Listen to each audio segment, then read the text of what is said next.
Hello, this is your host, Adam Graham, from Pretty Much the Present. And in this video, we'll be bringing you a compilation of old-time radio detective podcasts from 2010. The podcasts are appearing, for the most part, unedited, except for some extraneous or repetitive elements that are being removed because this is a compilation.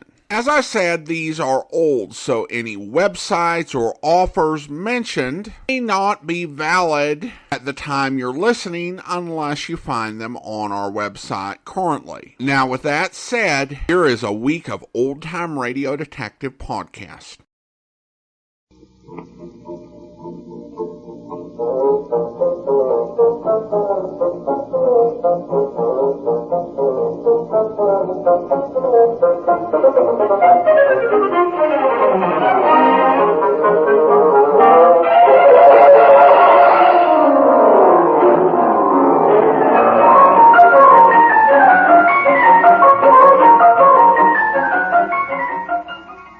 Welcome to the Great Detectives of Old Time Radio from Boise, Idaho. This is your host, Adam Graham, welcoming you to another week of mystery.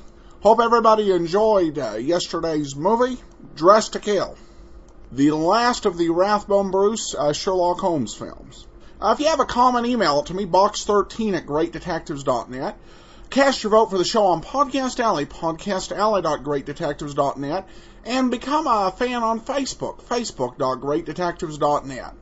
All right, before we get started, I have an voicemail here from John, who makes a point about an episode we played a few weeks back. Hello, Adam. My name is John. I'm just calling to let you know I get Great Detectives through iTunes. The July 12th episode of Box 13 was titled One of These Four. That's not what aired. Instead, the July 19th episode of Box 13, Daytime Nightmare, ran.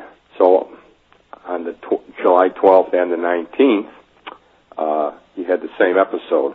The one that was supposed to air on the 12th, one of these four, never did. Thank you. Well, thanks for the call, John, and for pointing that out. I actually became aware that there was a problem with this episode on the day it aired. So I was able to, I think we'd had about 700 downloads.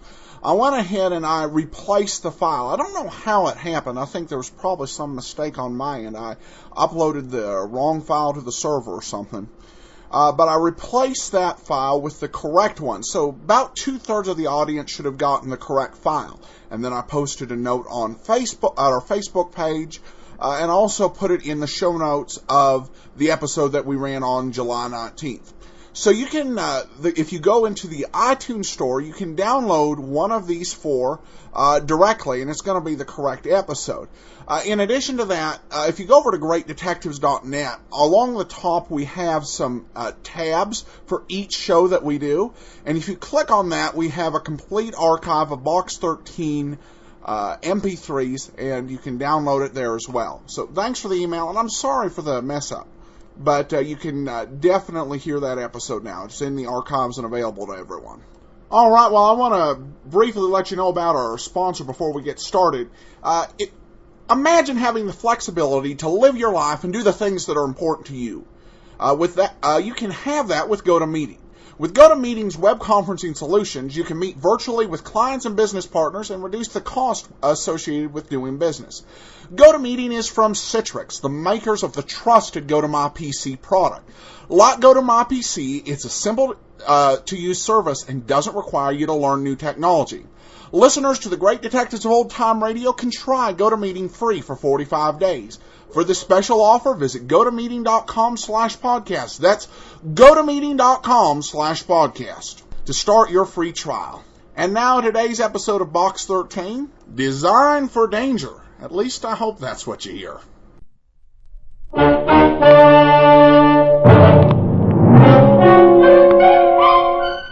Box 13, with the star of Paramount Pictures, Alan Ladd as Dan Holliday.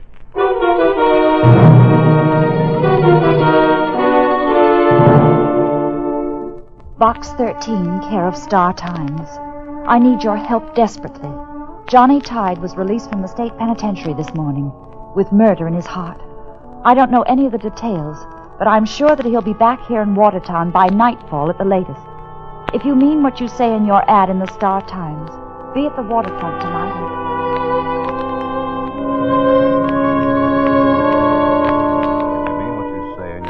Star Times, be at the waterfront tonight and stop him. Remember, if you fail, Johnny Tide will kill or be killed by morning. And that would be wrong because there's lots of good in him. I know.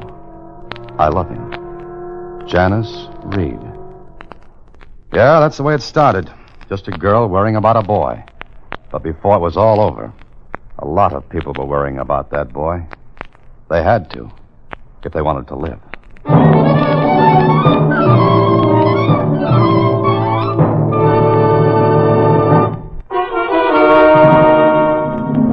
And now, back to Box 13 and Dan Holliday's newest adventure, Designed for Danger.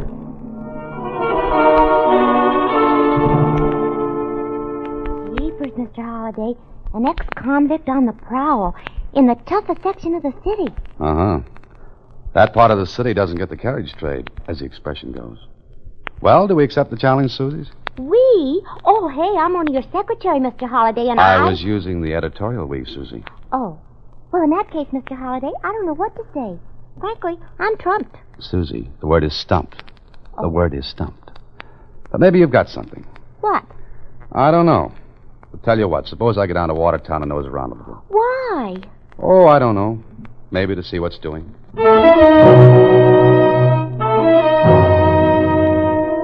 It was called Watertown not because it was a separate city, but because it was a separate and different order from the rest of the town. But tonight there was none of the usual rowdy noises. None at all. Watertown was quiet. Too quiet. I could feel a peculiar tension in the air as I walked, as though Watertown was waiting for something to blow up. The people I saw hurried along, vanished into dark doorways and shuttered houses, afraid.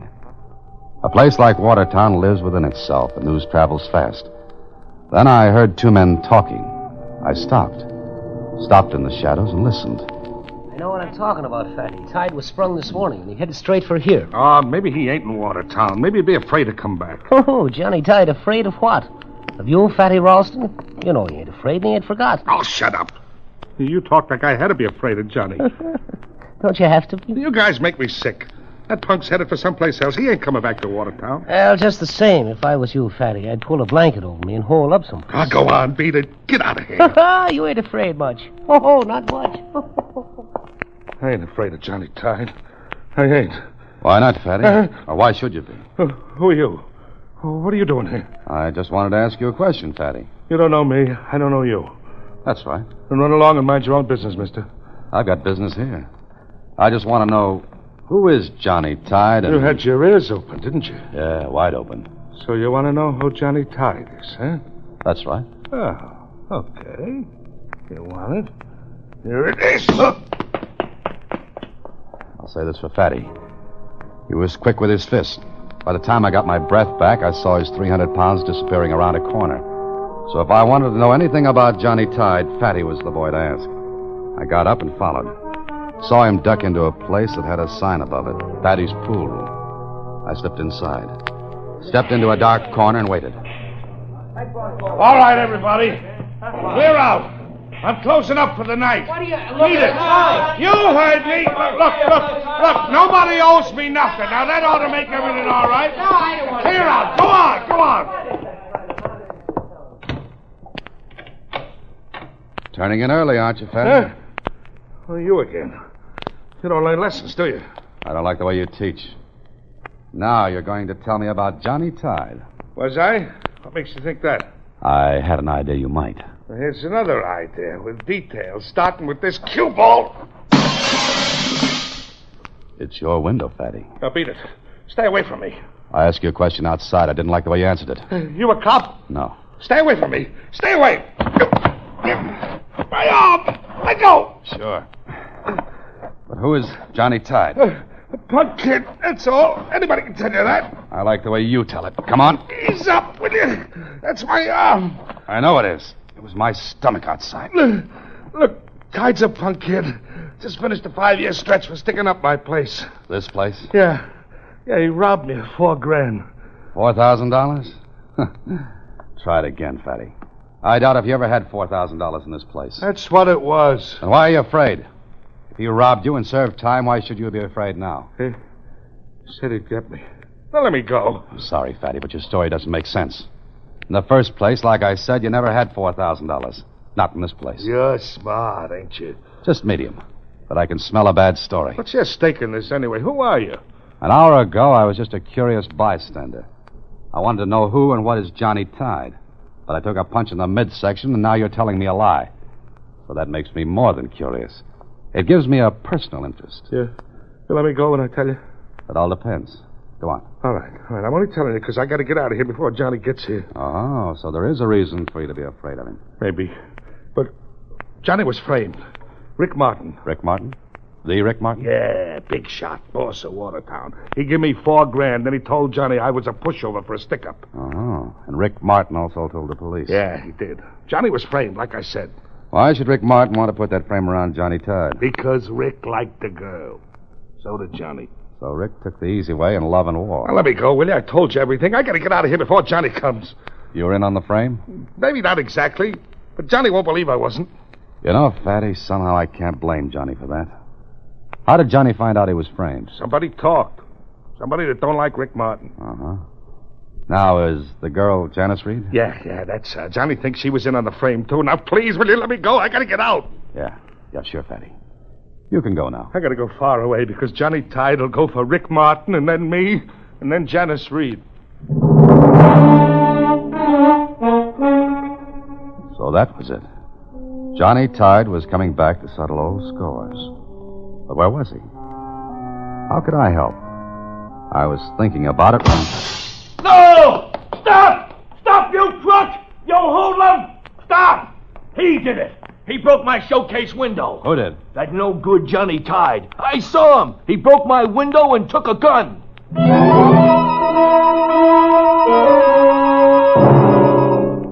So, now Johnny Tide had a gun. He was close. Very close. But it was also out of my hands and into the hot little hands of Lieutenant Kling. Now, look, Holliday. I know that Tide was released from prison this morning. I know that he's in Watertown tonight. I know he intends to kill Rick Martin before morning. But I also know that all of this, including that pawn shop he just knocked over, is none of your business. How do I make myself clear? Yes, you do. But before I go back to my typewriter, one question. What do you know about a girl named Janice Reed? Very little. Only that she's a singer over at the Blue Chip, Watertown's most exclusive nightclub. Now, anything else, Danny boy? No, nothing else, Lieutenant. Good night. Maybe I made a mistake when I asked Kling about Janice Reed. Because up until then, I was convinced that the lieutenant was right. I didn't belong in this mess. But now, well, I couldn't just step out and forget the whole thing. Not without talking to the girl anyway. I got a table at the Blue Chip without too much trouble, and 10 minutes later, Janice joined me. She was younger, prettier, much more upset than I had expected. Mr. Holliday, what have you found out about Johnny? Well, rumor has it that he intends to commit a few murders tonight. Oh, and incidentally, you're on his list. I don't believe that. Look, Mr. Holliday, I know Johnny. I grew up with him right here in this neighborhood.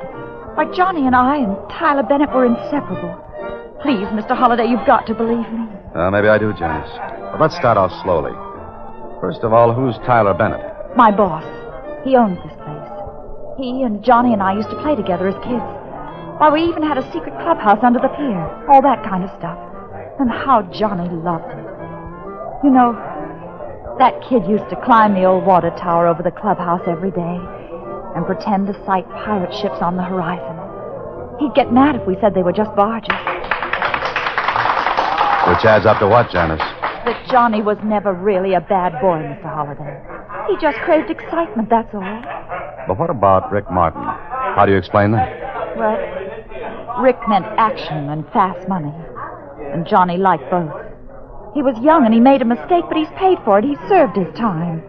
Don't you see, Mr. Holliday, he needs help. He needs it badly. You've certainly got a lot of faith in him, Janice. But what about you and Rick Martin? Go out with him? Once in a while. I have to keep my job. Don't forget, Rick Martin runs Watertown. That might be hard to explain to Johnny Tide. No, it won't. Believe me, Mr. Holliday, if you can find him, you can talk sense into him. I know that. Well, I'm not so sure. But you'll try. Okay, I'll try. Oh, thank you. Thank you so much. Oh, pardon me, but you're on in a minute, Janice. All right, Tyler. Oh, Mr. Bennett, Mr. Holliday. How do you do? Hello, how are you? Excuse me, I'll only be a few minutes. Janice was telling me how you two grew up with Johnny Tide, Mr. Bennett. Oh. Have any idea where he might be? Well, if I did, I'd go directly to the police with the information. Johnny was a good kid once, but that was a long time ago. He's dangerous now. He's very dangerous. Janice won't buy that. I know. She was in love with him 5 years ago. She can't believe he's changed. But mark my word, Johnny Tide will kill before this night is over. I only hope he doesn't get to Janice.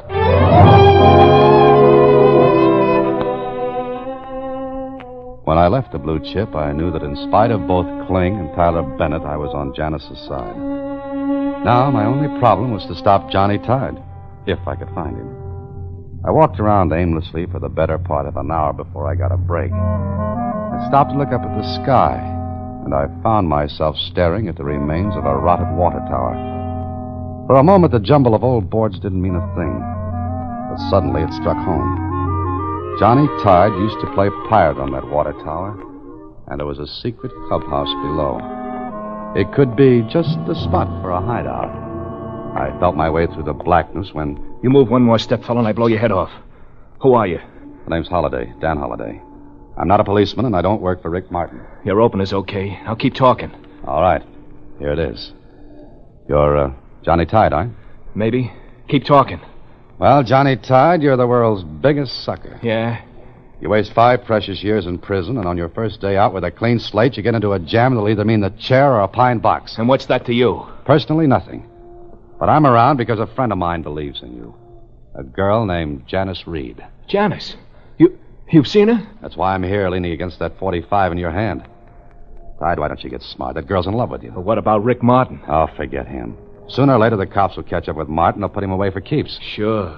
Meanwhile, what's to keep Martin and his boys from coming after me? I'll do what I can about that. But to play it safe, why don't you get out of town, away from here for a while? What's that?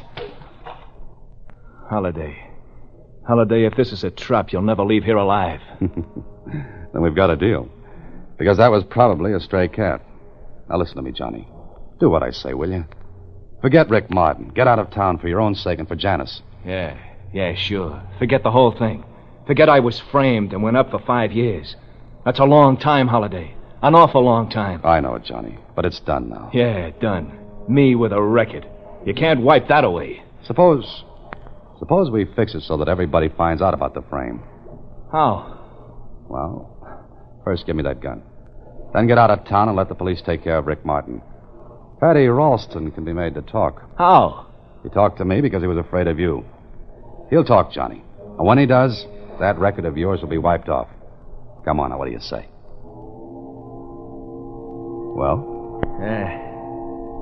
Here, I'm a sap. A gold-plated 14-carat sap, but here. That's a good boy.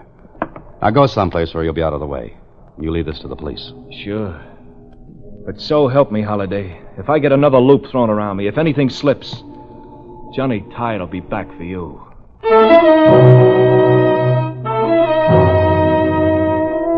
When I left Johnny, I was sure everything was going to be all right. I put his gun in my pocket and started up the street for Rick Martin's place. I wanted to be sure that Martin would let Johnny get out of town under his own power. I took a shortcut through an alley. Brother, how foolish can you get? I hadn't gone 10 feet when I heard footsteps behind me. I tried to duck, but I wasn't quick enough.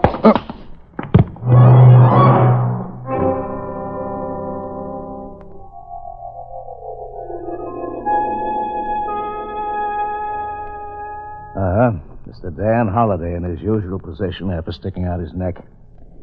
Come on, see if we can get up. Oh, Kling, we ought to do something about these buildings around here. They fall on people. Yeah, somebody slugs him. You know, I gathered that. That isn't all you gathered. What are you talking about? 3 guesses. Just take only one. That's all you'll need. Still don't know what you're talking about. But I know one thing. And that is? Don't worry about Johnny Tide anymore. I had a talk with him. So you talked Johnny Tide into being a good boy. You let that fast-talking little... Holiday, while you were lying here asleep, Tide got to Rick Martin and killed him.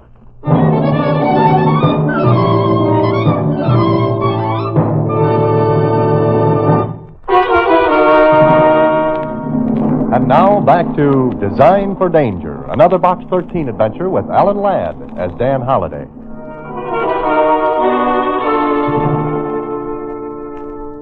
The moment Lieutenant Kling told me that Rick Martin was shot to death, I plunged my hand into my pocket for the .45 I'd taken from Johnny Tide. But it was gone. Looking for this, maybe? The gun? Yeah, we found it next to Rick Martin's body. Holiday, you've been taken in by a fast-talking punk. Any way you look at it, your name spells sucker. Yeah, you're right. Johnny Tide sang a pretty lullaby, and I went to sleep. But get this, Kling.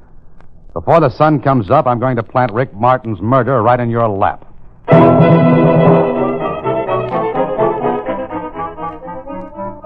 Well, sunrise was only 6 hours away, and that meant I had to move fast. I remembered Fatty's warning that he and Janice Reed would be next if Johnny Tide ever got to Rick. So I lost no time in getting to the girl's apartment. What, Mr. Holliday? What are you doing here? Rick Martin's just been murdered, Janice. Yes, I know. Tyler Bennett called me a few minutes after it happened. Look, Janice, that Johnny's off on a killing spree, and you and Fatty are next in line. No, I don't believe that. Johnny isn't a killer. Rick Martin wouldn't see it that way, Janice. Now listen to me. I want you to lock this place up tight and stay under cover. But I can't. I've got to be back at the club for the late show. Call Tyler Bennett when it's time. He'll take care of you. But where are you going? To find 300 pounds named Fatty Ralston. It cost me a $50 bill and a lot of legwork, but I finally located Fatty out on an old oil barge anchored off the end of a deserted pier. So I took off my shoes, stripped to the waist, and quietly swam out to the barge. Once on deck, I could hear the voices of two men coming from the cabin. One of them was Fatty. I couldn't see the other man. I edged closer, and then I banged against the steel drum, and the noise it made shattered the silence. The light in the cabin went out. Who's that? Come on, who is it? Just an old friend, Fatty. Huh? You again. Let's go in the cabin, Fatty. I'm a little wet. Sure, why not? Come on. Light the lamp. Anything to oblige. See better now? Not yet. Who was with you? Nobody. Where's Johnny Tide? I said, where's Johnny? He ain't here. Don't give me that. Why don't you look around? Put down that gun first. You're mixed up, fella. I give the orders. I got the gun. That's right. Give me a cigarette, will you? I don't smoke. No? Not even Egyptian cigarettes? Huh? This cabin's thick with smoke from Egyptian cigarettes. Maybe you better go. Now. Hand me that towel, Fatty. I'm a little chilly. Yeah. Thanks. Drop that gun, Fatty. Drop it. Hey, my arm! You're breaking it. Drop that gun. All right. Move back. Okay, now I give the orders. I've got the gun. Listen, don't do nothing. Don't, please. No, I'm not. I'm going to stand perfectly still and listen to you talk. Okay, I'll talk.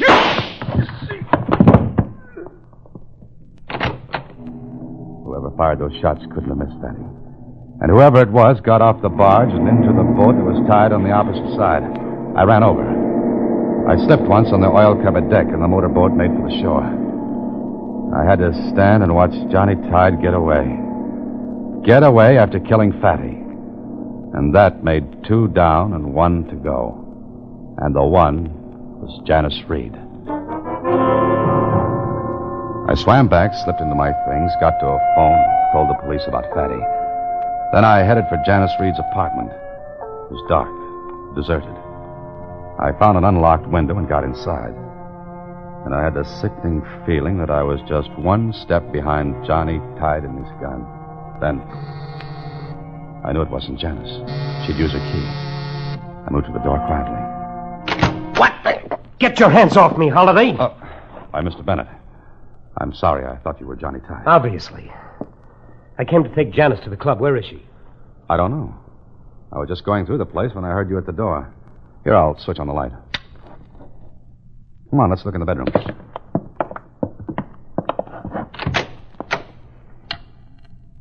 Well, there's nobody in here. I guess I'm too late again. Wait a minute. This memo pad. Here, near the phone. What about it? What does it say? It's written with an eyebrow pencil. Pier 42 at 1:30.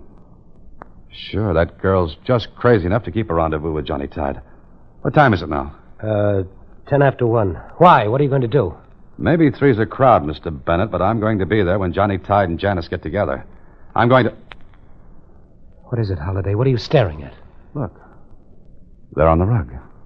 Those smudges. That's oil. Oil?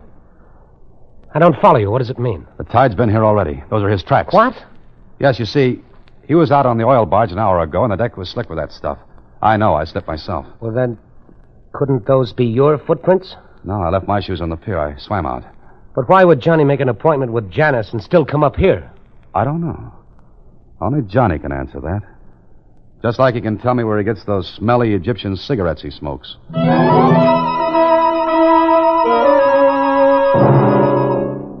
I took a cab to within the block of Pier 42. Then I got out, walked quietly to the rendezvous spot. Janice was already standing in the soft light of a street lamp waiting. So I ran back to the phone and called Lieutenant Kling. With the girl set up like a clay pigeon, I didn't want to take any chances. When I got back to Janice, it was 1:30 on the button. And a second later, a man stepped from the side door of a warehouse. It was Johnny Tide. I moved closer as Johnny went up to Janice. Johnny, darling. Hello, Janice. Oh, Johnny, it's been such a long time. Yeah, 5 years. An awful long time, Janice. What's the matter, Johnny? Aren't you glad to see me? Sure, awful glad, Janice. Awful glad. But what's the matter? Johnny, why are you looking like that? I'm just trying to figure out something. Oh, never mind now, Johnny. Look, you've got to get away. Wait a minute. Listen. Cops. You did it again, didn't you? Johnny, no. I might have known. I was going to give you a chance to explain, Johnny. but not now. Hold her, Johnny. Holiday, you. She didn't call the police, I did. I'll get both of you later. I'll be back. Yeah, I'll be back. Johnny, don't run away anymore. Don't run away. Holiday, Dan. You there? Right here, Kling. Where is he? He ran into the warehouse. Okay. Put a ring around that warehouse. Spotlights, tear gas. No, let him alone. Let him alone. Okay, boys. Let's go. I'm going with you, Kling. Be careful. Come on.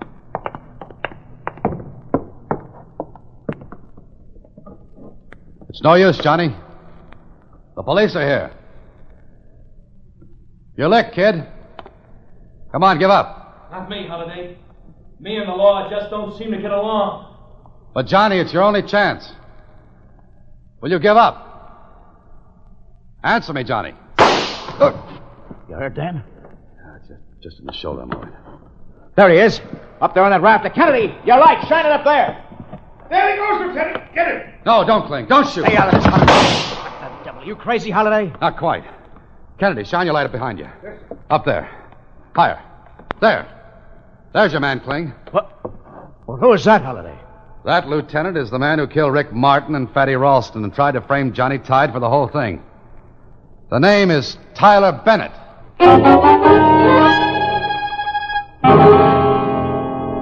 Well, Holiday, how are you this morning? Oh, pretty good, Kling.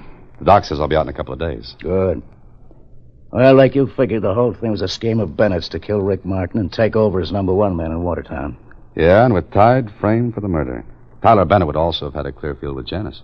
And he was the one who knocked you out just before Rick Martin was shot, huh? Uh-huh. He must have followed me from the blue chip to Johnny's hideout, where he heard me talk Johnny out of his gun. From there on out, he was in the driver's seat. But I still don't see why Bennett killed Fatty out on the barge. Because Fatty was Bennett's sidekick in this frame. And when it looked as though you might get the truth out of him, Bennett was forced to shoot one of you. You were lucky. Fatty made a better target. But now I've got one for you, the jackpot question. When you were in the warehouse, how did you know that Johnny Tide was innocent? Well, I found that out the hard way. You see, I was facing Johnny when I was shot. In the back.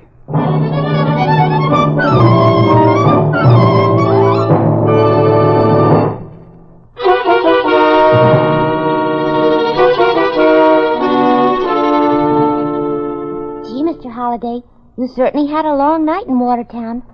But there's one thing I don't understand. And what's that, Susie? Why did Tyler Bennett follow you down to the pier? Oh, he had to because of the oily footprints in Janice's apartment.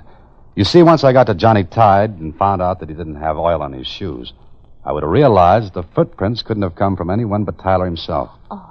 Besides, I would have also found out that Johnny didn't smoke Egyptian cigarettes. But what about Johnny? Now, I mean. Oh, he's on probation for stealing the gun.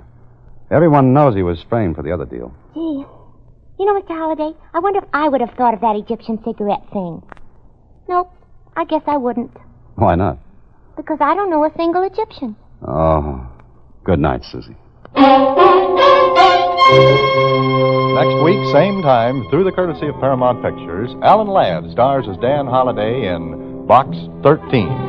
Box 13 is directed by Richard Sandville, with this week's original story by Gene Levitt and Bob Mitchell. Original music is composed and conducted by Rudy Schrager. The part of Susie is played by Sylvia Picker, and that of Lieutenant Kling by Edmund MacDonald. Production is supervised by Vern Karstensen. Box 13 is a Mayfair production from Hollywood. Watch for Alan Ladd in his latest Paramount picture. Welcome back. You know, the one thing I don't like about Box 13 is the lack of credits for the guest voice actors. I know I've heard the actor who did Fatty before. I know I've heard that voice. And it's probably a voice I've heard multiple times, but I cannot, for the life of me, identify that at that point. And, of course, a few months back, there was the episode of Box 13 that someone thought Jack Webb might have appeared in. So I know I'm going to remember who that voice was eventually. But maybe not until somebody emails me. This one was a nice mystery story. We got to see Lieutenant Kling, and he hasn't been in as many of the later episodes here. And I also think that they really kept with the idea that it was the kid who just gotten out of jail who was behind this, and then just turned really suddenly. It was almost so fast it made your head swim, how swiftly the story changed to, no, he's not the guy. So I can definitely appreciate the skill in telling that story. All right, well, I'm going to grab a review off of iTunes, and we actually got two on the same day after being about a month plus since our last one. This one comes from Blue Sunflower, a long-time old-time radio fan who grew up after the shows had left the air. I remember when the only way to listen to these shows was to tune in the occasional late-night broadcast to order LP records from obscure catalog companies. Having them available through iTunes is pure pleasure. If these podcasts don't actually make your chores go faster, they certainly make them more enjoyable. I especially appreciate Adam's approach, his attention to detail and efforts to broadcast all of the episodes of a given program, and in their correct order make his podcast. I also subscribe to Dragnet and Superman and Andrew's Daily Westerns, my favorite. Well, thank you so much. And really, we've come a long way in old-time radio technology, and he's absolutely right. It used to be that old-time radio was just confined, really, to either late-night broadcast. The first time I ever heard old-time radio, it was actually on cassette tapes that my parents got from the thrift store, and it was a bunch of comedies. But now with the internet, we're able to put so much of the knowledge and the records of these great shows, and so I'm grateful to everybody who's helped bring them there. And a lot of, this is what we're doing right now, is accumulation of a lot of people trading tapes, building libraries, and sharing their favorite stories with one another, and then going on to news groups, traveling through the internet over to archive.org and to other sites where we have found this, and right available to your iTunes. We're just kind of the end of the line on this, so grateful to everybody who's made this all possible. One thing that is somewhat different about the Jeff Regan with Frank Graham is if you go to the greatdetectives.net, that's our homepage, on the days we play the show, we have the face of the actor playing the lead, except for Tuesdays now. I could not actually find a picture of Frank Graham anywhere. And it wouldn't necessarily be the case that there would be a lot of pictures of him around, because he basically did voice acting almost exclusively, and announcing, and some radio roles, and then some behind-the-scenes work. So in one way, it's not surprising that there aren't pictures of him, except you kind of think that, somebody would take a publicity still, but no, nothing at all. So you'll see a blank slate if you go to greatdetectives.net rather than a picture of our hero, which is kind of different. All right, well, before we do get started, I want to let you know about our sponsors. It can be a challenge to grow your business. It seems there's a never-ending list of activities that eat into limited time. That's why I'm so glad to tell you about GoToMeeting, because GoToMeeting allows you to do more with the time you have, whether it saves you a plane trip to Japan or a car trip across town.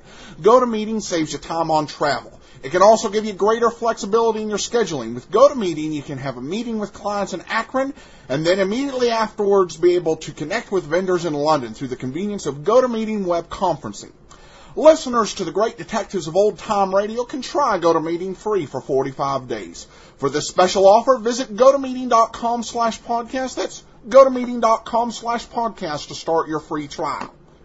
Now let's get into today's episode of Jeff Regan and our story, The Lady Who Wanted to Live.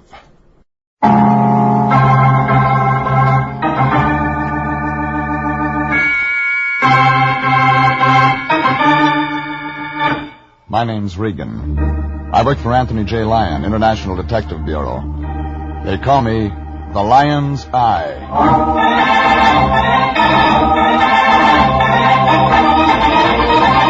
Wednesday at 9, and CBS brings you Jeff Regan, Investigator, starring Frank Graham as Regan with Frank Nelson as Anthony J. Lyon. So stand by for mystery and suspense and adventure in tonight's story of The Lady Who Wanted to Live.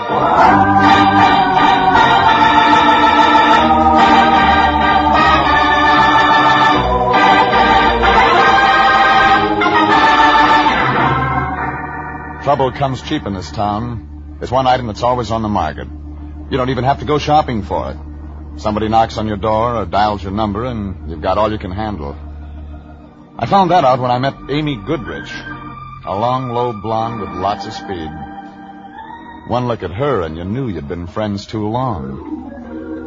We met last Friday afternoon. I'd been out of town 2 days looking for a guy who turned up in jail in Reno.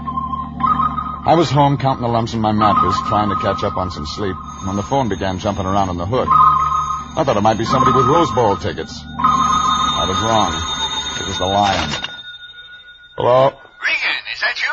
What do you want? Oh, it's a beautiful afternoon. The sun's shining. There's a tang in the air. How'd you like to take a nice drive out to the beach? The season's over. Oh, but this is a new season. Fall, Regan. Light suntan, wild ocean. Doesn't it excite you? I haven't had any sleep in 2 days. I know, and I hate myself for disturbing you. I just hate myself. Get to the point, Fatso. Well, something very important's come up, Jeffrey. I wouldn't trust anybody but you to handle it. Besides, the sea air will do you good. Give you a lift. This isn't Berlin. Say something. Well, I want you to call on our new client. She's a nightclub singer. Has a beach cottage in Santa Monica, 18106 Coast Road. Her name's Amy Goodrich. You still there, Jeffrey? Still here. Up, my boy, to the colors, on the firing line. Drop dead. Oh, now that's not being a good soldier. Why, if I didn't know you, I hung up, stuck my head under the pillow again, and waited for him to call back. He didn't. He was playing it coy. Well, I tossed around for another half hour. The mattress got worse, and then a fly started buzzing against the window shade. About that time, the blonde next door decided to leave her husband, and it got real noisy. So I rolled out of bed, threw on some clothes, and climbed in my car. I drove over to Sunset Boulevard and headed for Santa Monica.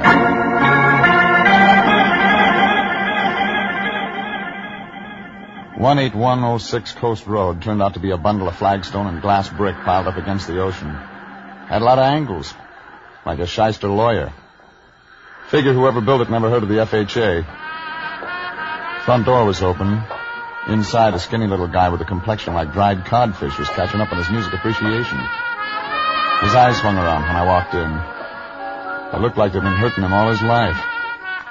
He turned the record player down, but those elevator shoes brought him up to my chin. I'm listening to music.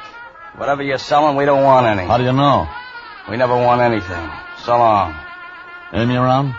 Who are you? My name's Regan. What do you want? You her? She's around. All right, she's out back on the patio, taking a sunbath. You didn't tell me what you want with her. I don't. She wants me. Okay? Okay, sure, okay. Why should you be any different? Traffic problem, huh? We need stoplights. Go right on through the dining room. Just in case I want to write this up. Who are you? Felix. Felix Beethoven. Well? I didn't say anything.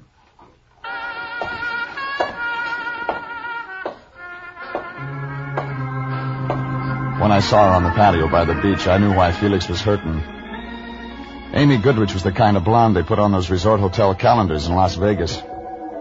No matter what month it was, she'd always start you looking around for spring. There wasn't enough material in her sunsuit to make a good pen wiper. And when she smiled at me, I began to feel warm inside, like a radio with a broken coil. I know it's warm for this time of year, but you aren't wearing a sheepskin. He wouldn't fit in this crowd. You're from Mr. Lyon, aren't you? How'd you know? Well, he said he was sending me his best man. So, Mr. Regan, come over here and sit by me. Sure, I won't crowd you. Mm-mm. You're a party lady. I always drink scotch. How about you? Maybe. Later. Well, so you're the lion's eye, Very nice. Depends on how you look at it. I had to crawl out of bed to come over here. Oh? You haven't been sick, I hope. Well, when you work for the Lion, you just don't get much sleep. Oh, I see. I thought you looked nice and strong. I'll tell my tailor. And quick, too. Look, you can relax, Regan. This job is going to be easy. What is the job?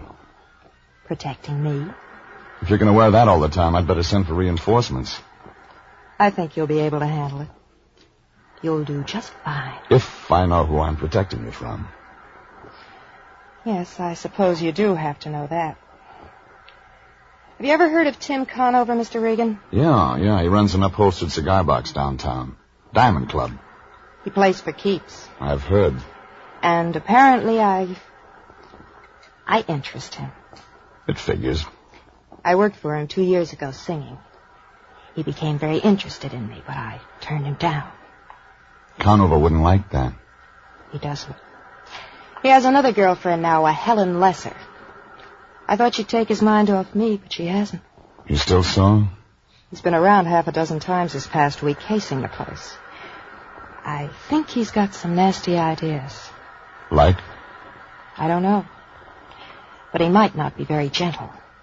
So, I hang around until he shows up, huh? Mm-hmm. You protect me, Mr. Regan. I want you to stay real close to me. I, could go to the Diamond Club, talk to him. Well, you could, but he doesn't impress easily. And, I'd still want you around. I see. You don't want me to talk to him? There'll be time for that later. But right now, let's you and I get acquainted. Your boyfriend isn't going to like that. Felix? He's only my arranger. He writes better if he's jealous. He must turn out a couple of operas a day. He's got a bad ticker, hasn't he? He's got a bad heart. But let's talk about us. Conover, remember? Oh, Regan, don't go. I hate to be alone. I'll be back. Why'd you stay for dinner? I'll send Felix out to a double feature or something. I'm hired. I have to see Conover. All right. Kiss me goodbye. No thanks, lady. I gotta drive. But it figured Amy never read the vehicle code. I didn't mind when her arms went around me, but I could feel something else in the back of my neck. Eyes. Somewhere in that house Felix was watching, and I knew he wouldn't like the kind of music we were making. Hurry back, baby. I could still feel him watching when I broke away and walked back through the house. He wasn't in the dining room, so I went through the archway to the living room. I didn't find him. But he found me. For a guy with a bad ticker, he was fast on his feet. He had a letter opener in his hand, but I didn't see the afternoon mail. I grabbed for him and he slid away. Then he came around again. This time I got my hand around his wrist. Drop it, Buster. Drop it. Take it easy. You got small bones. You're not built for rough work. Leave her alone. Leave her alone, Regan. You leave her alone.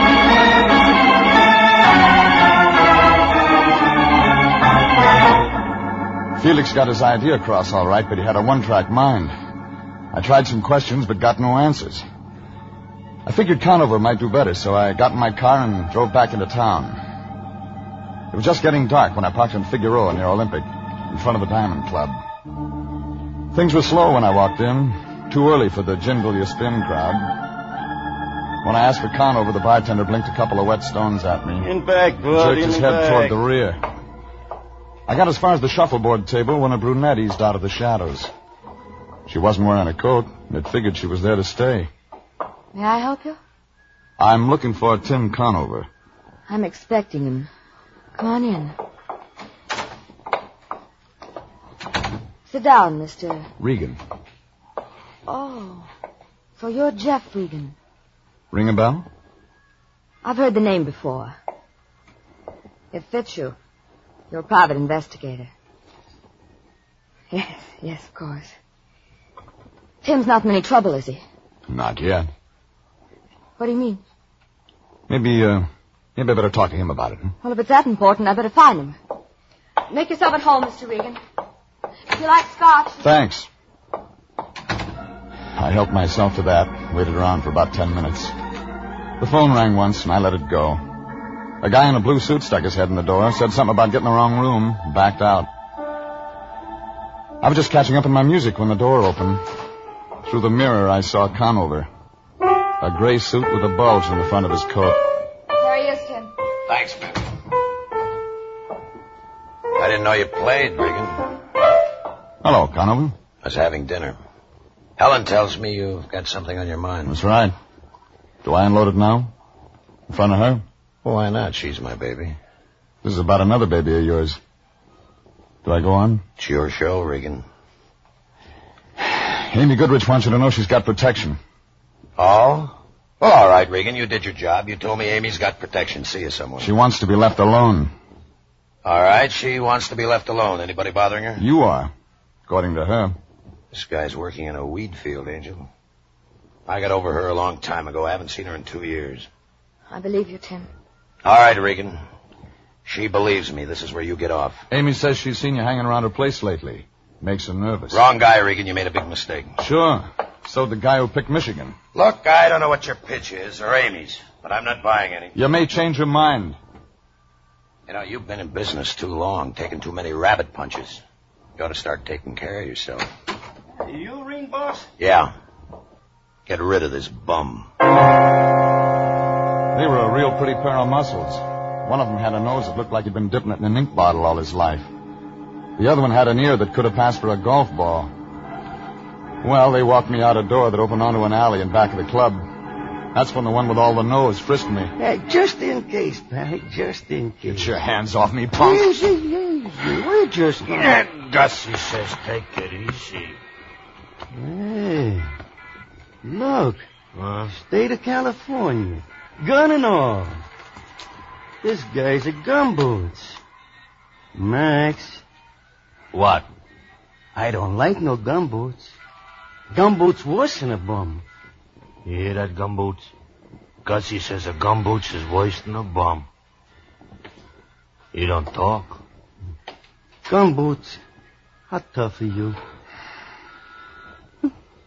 Still don't talk. Hey, Gussie asked you, how tough you are, huh? Are you tough? Tough?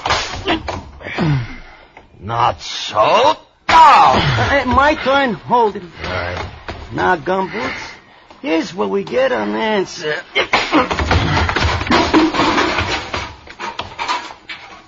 Very nice, Gussie. Thank you. Come on, Maxie. We'll be late for dinner. Yeah, what about him? Ain't you hurt? He don't feel like eating tonight.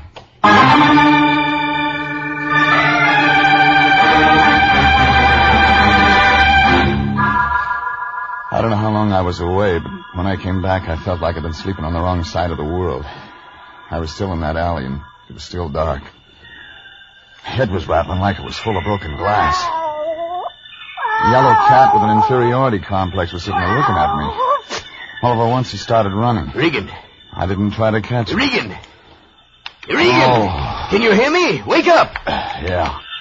Have you been drinking? Oh, shut up. I send you out on a simple little job. I put all my faith and trust in you, and what do? Wind up in an alley drunk. Get out of here. Nuzzled up to a garbage pail, bleary-eyed, with melon seeds in your hair. Stop How can blowing you steam, Fatso. You're not a locomotive. Now, don't get so excited. You're getting seeds all over. Give me a hand, will you? Here.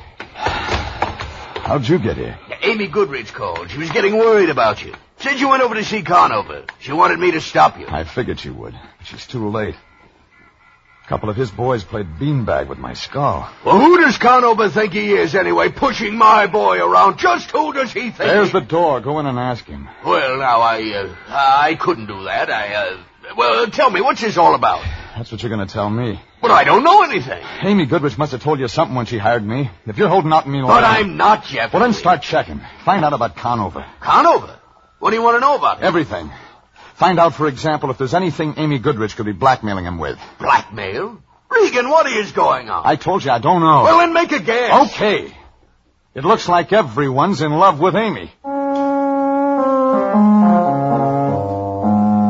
I left the Lion standing there. He looked worried, like an elephant with a skin rash. None of it made sense. I knew I'd have to get some answers before long. I drove over to my place and straightened myself out with a shower and some Johnny Walker. A half hour later, I was back out in Santa Monica. The fog was closing in over the house when I rang the bell. Nobody answered. But somewhere in the back there was a light, so I walked around on the sand. The patio was empty. Inside, Amy was sitting on a zebra-striped couch. She was wearing a white strapless thing with a splash of red in one shoulder.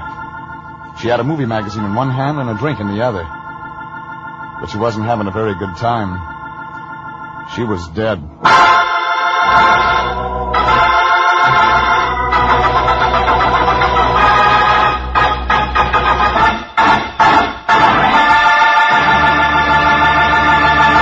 This is CBS, and you are listening to The Story of the Lady Who Wanted to Live. Tonight's adventure with Jeff Regan, investigator.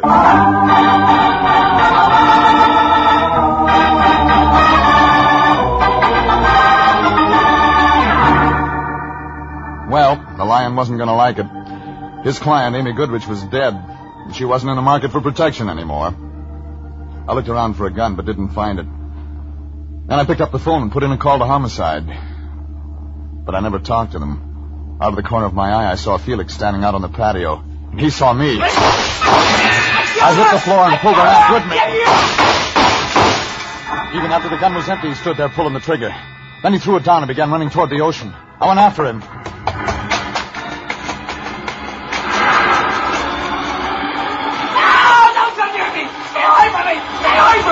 Hold still. Hold still. No, let me go. You'll drown. No, I don't care. I loved her, Regan. I couldn't stand it anymore. I couldn't stand it anymore, so I killed her. It doesn't make sense, does it? Sure it does. But you're not going to tell yourself. The police. What about him? I phoned them. I told them everything. When? Just before you came. Come on. But they'll be here. Let go. Yeah, that's why I said come on.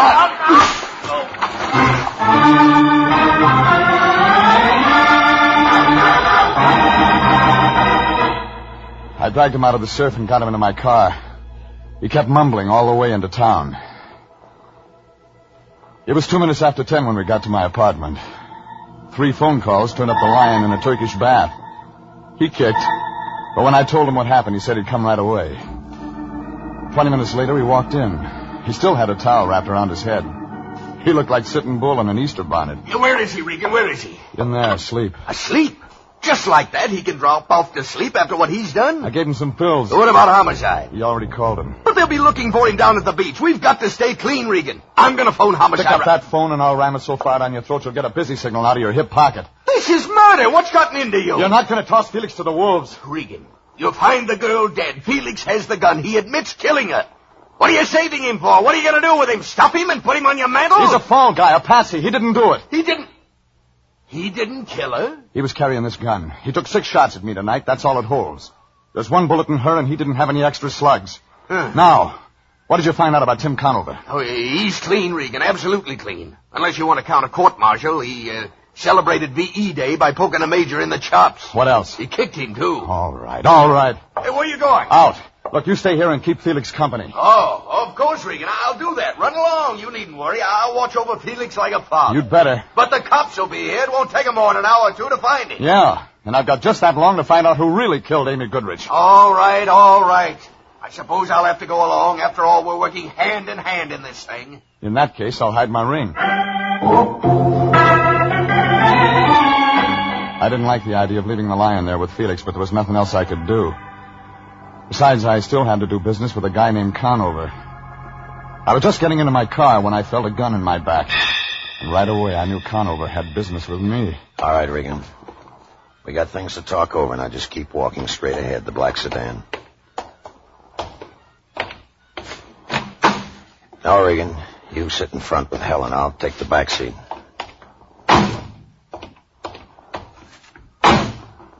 Okay, Helen. Where to, Tim? Nowhere. Regan and me can do our talking right here. It's quiet. Tim, are you sure you're doing right? Please, let me handle this, baby. All right, Regan, what's the play? I know Amy's dead. Now, let's just take it from there. Who told you? I was there tonight. Tim, you shouldn't. He'll involve you. He'll tell the police. I said I'll handle this, baby. So you were there. I know, don't tell me. She was already dead when you showed up. No, not quite. All I got out of her was the name of some guy, Dolan, and something about Lake Tahoe. She seemed to think I know what it was about. And you didn't? No. Kind of figured you'd tell me. All right. Blackmail. Amy? Blackmailing me? You didn't know her very well, did you, Regan? She said she needed protection. I think she wanted a strong-arm boy. No, it doesn't fit. She was no good, but not blackmail. It doesn't fit at all. Maybe I can make it fit. Don't try. I'm not going to be tagged for this thing, Regan. You know some answers. Maybe you better start talking right now. I said start talking. I didn't know if Conover was just looking for information or if he wanted to find out how much I knew about a guy named Dolan in Lake Tahoe. Well, I had a 50-50 chance. I could get the butt of that gun across my face, or I could try walking away and take a chance of getting a bullet in my back. And then I saw an old coupe, Oklahoma license, limping along the other side of the street. I opened the door, stepped out onto the sidewalk. I kept on going into the middle of the street. Conover yelled, but he didn't fire. And then the coupe slammed on the brakes. What's the matter with you, Pilgrim? You want to get yourself bashed up standing out in the middle of the street? Want to get yourself all bashed up? We ran out of gas. Join an auto club. Pay your dues. There's no phone. Could you give me a lift? I wasn't going anyhow. Well, climb in. Do it at the bowling alley. Hey, what are them two going to do? Just sit there and nick? I didn't answer that. But when we pulled away, Conover was just sitting there staring. But there was nothing to stare at. Helen was different. She registered one look. Fear.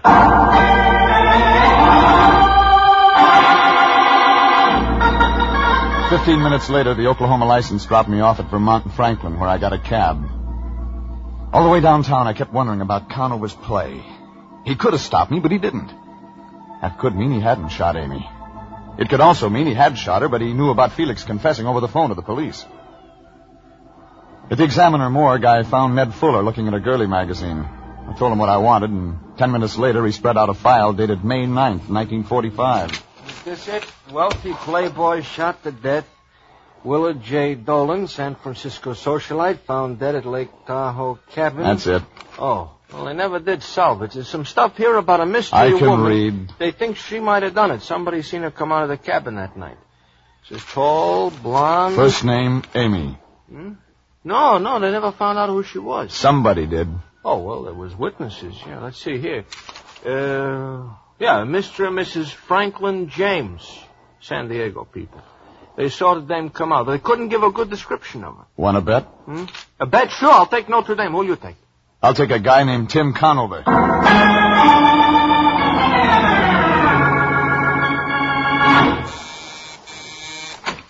Regan. Hello, Conover. You're staying up late tonight. You You work awfully hard for a buck soldier. That's what your boys did to me out in an alley. I wonder what makes a guy walk into trouble 3 times in one day. You got a lot of nerve, Regan, but you use it in the wrong places. I'm just getting started. All right, make your play. What's next? You talk.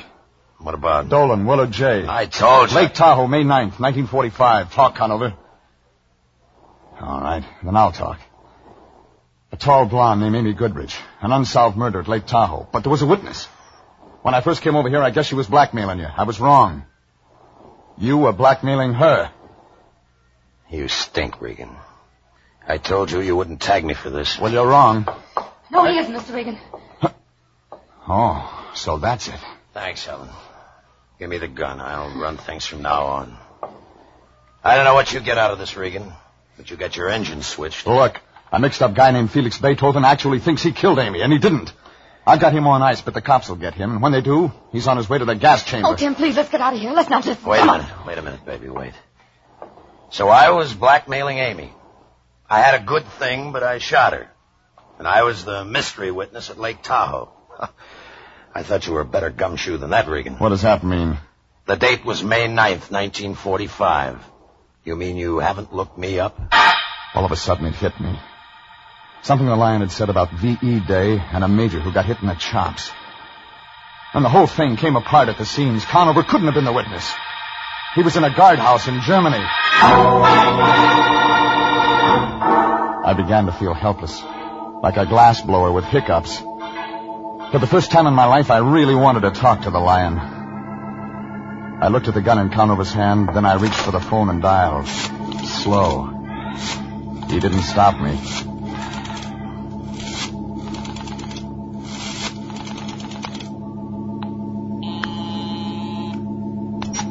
Anthony J. Lyon. Lyon, the cops. Oh, Regan. They're not here yet. Felix? Still asleep. Well, get him out of there. Regan, I can't do that. Get him out of there. We broke our pick. What? I've been working the wrong angle. We gotta have more time. But I can't get him out of here now. We'll be seen. You must have something. I have. A guy named Willard Dolan was killed at Lake Tahoe. A Mr. and Mrs. Franklin James were the witnesses. But Conover isn't... Regan. Hold it. Yeah? That name. Tim. Mr. and Mrs. Franklin James? Hang up. Regan, what's going on? Hang up. Jeffrey, are you... Helen's got something to tell you. Oh, Tim, please. Go ahead. Go ahead, baby. Tell him. Tim. Wait a minute. Mrs. Franklin James. Yeah, Mrs. Franklin James. All right. I was Mrs. Franklin James. I was the witness. I did blackmail Amy. And you figured me to be the fall guy. You've hung around just so you could use me if the heat ever came on. No, I swear, Tim. I love you. I never meant to get you involved. But I used a piece of your stationery once. Amy had a trace. So she figured it was Conover all the time. Yes. Oh, I went crazy trying to cover it up. Because I love you, Tim. I love you. I couldn't let anything happen to you. No, but you set me up for a murder rap. No, I wasn't. I was trying to protect you. Don't you see Amy was going to kill you, Tim? She was going to kill me. Yes. Oh, she wanted Regan Powers to set up that story about your threatening her. And then she could claim self-defense. But it didn't work that way. No. You came around. I couldn't let Tim find out. I couldn't let anybody find out. You killed her, didn't you? Yes, I killed her. For you, Tim. I killed her for you. We can get away, darling. Regan's the only one who knows. Sure, and the kid with the bum ticket takes the rap. Except that somebody might ask questions about what happened to me. We'll have to take that chance, Tim. Regan's the only one who can make trouble for us. Us, baby? What? I don't have any troubles. You have. Oh, Tim. You're joking. Listen to me. You're wasting your time. Tim. You won't help me? No. You won't help me? No. But if you let them arrest me, I'll die. They'll convict me. Oh, please, you have the gun, Tim. You can save me. I don't want to die. I love you. I want to live. I don't want to go. All right, Regan. You better get her out of here. Tim. Regan, I said get her out of here.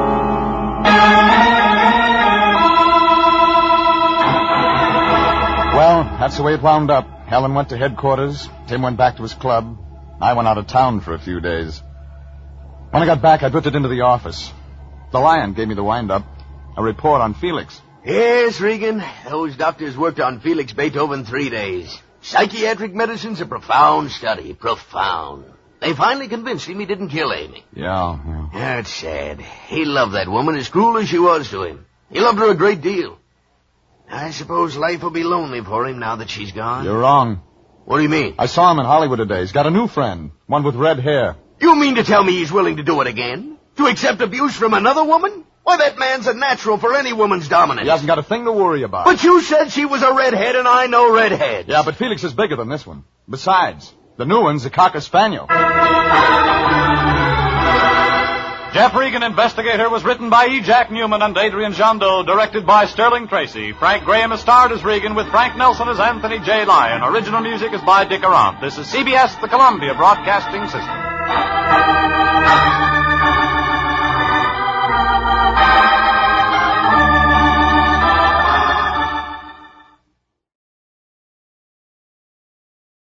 Welcome back. What I think really makes this version of Jeff Regan stand out, and where I think there was an improvement from the first series, is Frank Nelson's portrayal of the Lion. I just can't say enough about how much Nelson changed the perspective of the Lion. The previous portrayals really had just an unlikable guy. The Lion, just totally detestable character.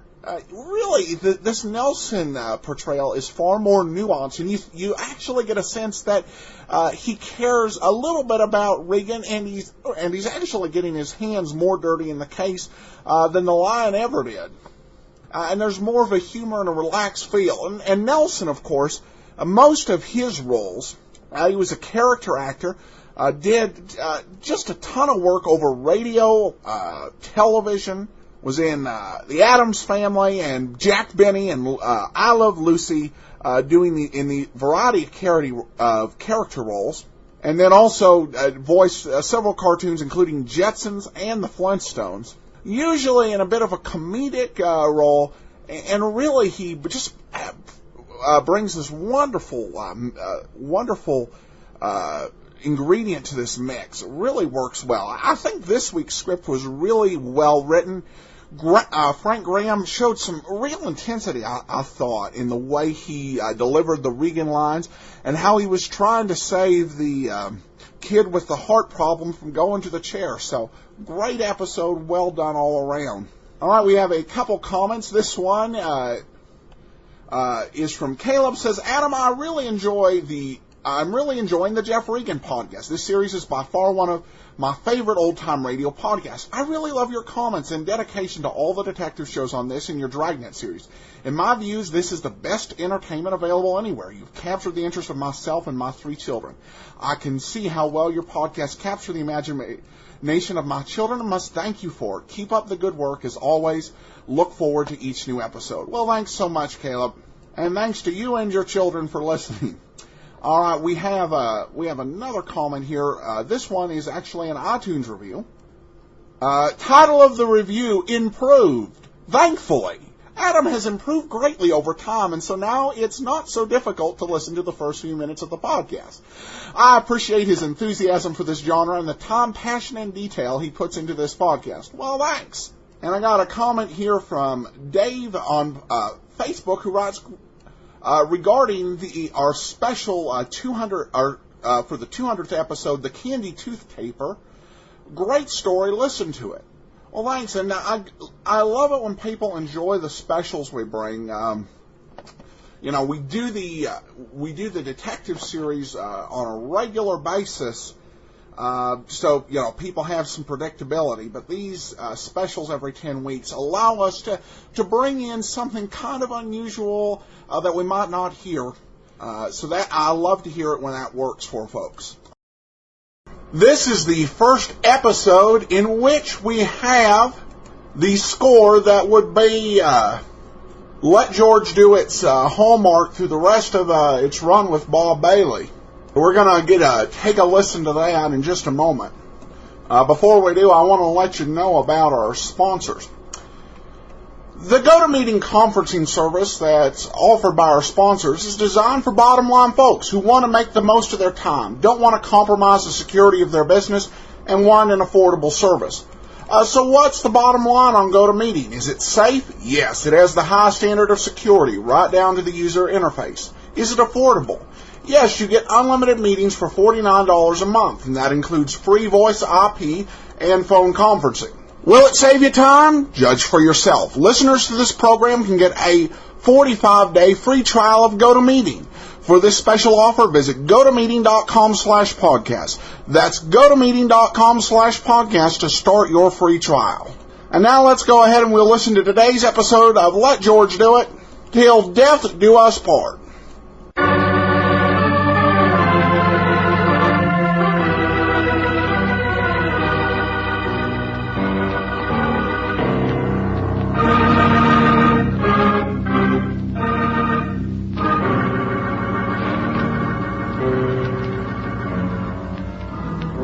Standard of California, on behalf of independent Chevron gas stations and standard stations throughout the West, invites you to Let George Do It. Till Death Do Us Part, another adventure of George Valentine. Personal notice, changes my stock and trade. If it's loaded with dynamite and has to be kept confidential, you got a job for me, George Valentine. Write full details.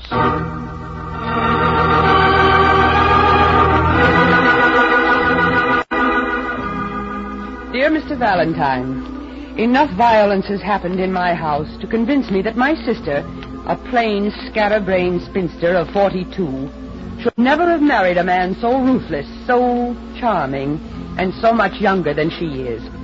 It could have only been for her money that can never be his until she dies. Of all things, this great charmer, Cliff LeVar, is a former ballroom dancer, all of 30. I want you to look into his past. Then we can go on from there. Respectfully yours, Miss Lydia Tarbell, Beach Cove.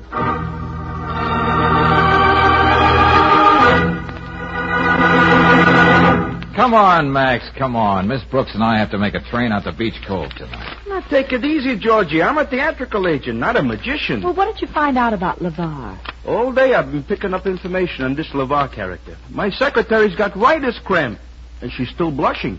Your secretary, Max? Huh? Yeah, who am I kidding? Who's got a secretary? But there was a time when... Friends, you don't have to put a production to get a fee out of me. It'll be the usual sawbuck. And don't think it ain't worth it. Long-distance calls, telegrams, underworld characters are charging an arm and a leg just to say hello. All that I went through. Max? Oh. Yeah, who am I kidding? So I went down to the lobby, made a telephone call for a nickel. Okay, now we're through with the build-up, Max. Let's have it. Well, Georgie, a Fred Astaire, this Cliff LeVar never was. Uh-huh. But maybe it was because the women were after him so much he couldn't keep his mind on his feet. Oh, a lady killer, huh? Anything more specific? Only that he was married a couple years ago. What? Yeah, but only for 24 hours. Then the girl's papa paid him off. A perfect little gentleman he ain't, Georgie. Very interesting, Maxie, very interesting. Let me have the rest of the hieroglyphics you got on the back of that envelope. Yeah, but... Here's your dough, Max. I'll put it right in the office safe. Who am I kidding? Who's got a safe? Well, I'll just put it in my pocket. Thanks, Georgie. Well, Brooksy, I think just what we have here will be enough for Lydia Tarbell. But as she says herself, let's see where we go from there.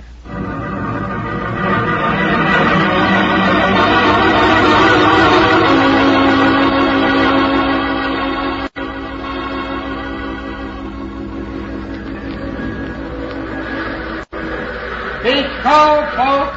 Beach Cove. Well, this is it. Come on, Angel. Okay. Gosh, I hope we can find a cab, George. Can't see a thing in this fog. Yeah. All aboard. You stay here, Brooksy. I'll talk to the station. Okay, but hurry up. This fog isn't making my cold any better. Wait a minute, you. Huh? You're Valentine, aren't you? Oh, now, shucks. I thought this was one time I wouldn't have to give out autographs. What did you say your name was, Junior? Get out of here, both of you. There's another train back to the city in an hour. You know, I'm I'm sure the Beach Cove Chamber of Commerce isn't going to like this. What do I have to do to convince you people I'm not being funny? Valentine, stay out of my life. I'm warning you. If you come between me and Edie, I'll kill you. A man and his wife should be left alone. Now, that's a nice, brave speech, Clifford. But you'd better get out of my way. I have an appointment with Miss Tarbell. I told you what you'd better do. George! Hey, look, Nijinsky, how would you like an overnight bag right in your face? Put that down, lady. Ouch! Oh, hey, let go of her, LeVar. Valentine, I've been reduced to eavesdropping. I know why Lydia wants you here. She's got this crazy idea that I want to kill Edie, but I'm telling you... I told you to let go of her. Yeah, you would have done better if you brought your dancing shoes along, Buster. I could take care of myself. Everybody thinks I'm just a pretty boy. A pushover. I can take you anytime. Well, okay. Don't hit him again, George. I was mad enough to kill you, Valentine. But that wouldn't have done any good. I realize that now. Just don't make me do anything foolish.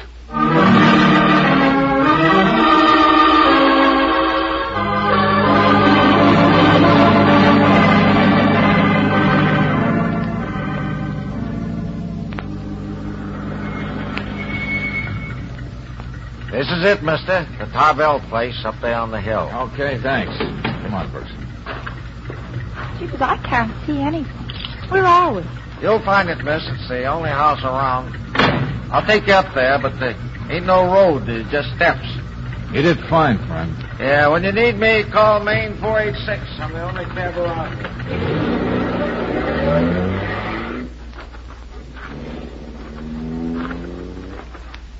It's this way. I've been waiting for you long enough. Where did you come from? Just follow my flashlight up the hill, or you'll break your necks. Well, this is hardly a cheerful welcome. And would you be calling this a cheerful house? You ought to know. You know why you're here. Don't tell me you've been eavesdropping, too. You're talking about Mr. LeVar, aren't you? I seen what you done to him, Mr. Valentine. Must have been a mighty big poke you gave him in the face. Too bad I can't stop and congratulate you. Say, who are you anyway? Me? My mother said I was a descendant of the kings, a prince of the earth. The one and only Damien Michael O'Flaherty. Presently a servant. Watch your step taking this turn here. I can see we're coming to the house. What's that light down there in the bay? That would be the pride and joy of the Tarbell sisters. Their cabin cruiser. There ain't a Sunday goes by that don't see them out in the bay in it. You don't seem to approve. Me? No. I don't like hard, cold things that make boats run. I'm a stableman. That's why their father brought me here from Ireland as a boy. Uh-huh. Well, let's keep moving, Buster. Horses. Living, glorious things that coil or rile up against you under your very touch. Sensitive creatures. Like Miss Edie. What was that, Damien? Yes, Miss Edie. She's never been free to live her own life, to love and to breathe as she pleases. And now you're here to make things even worse for her, aren't you? Hey, look, Damien, take that flashlight out of my eyes. I met one pugnacious character tonight, and that's enough. I'm just telling you.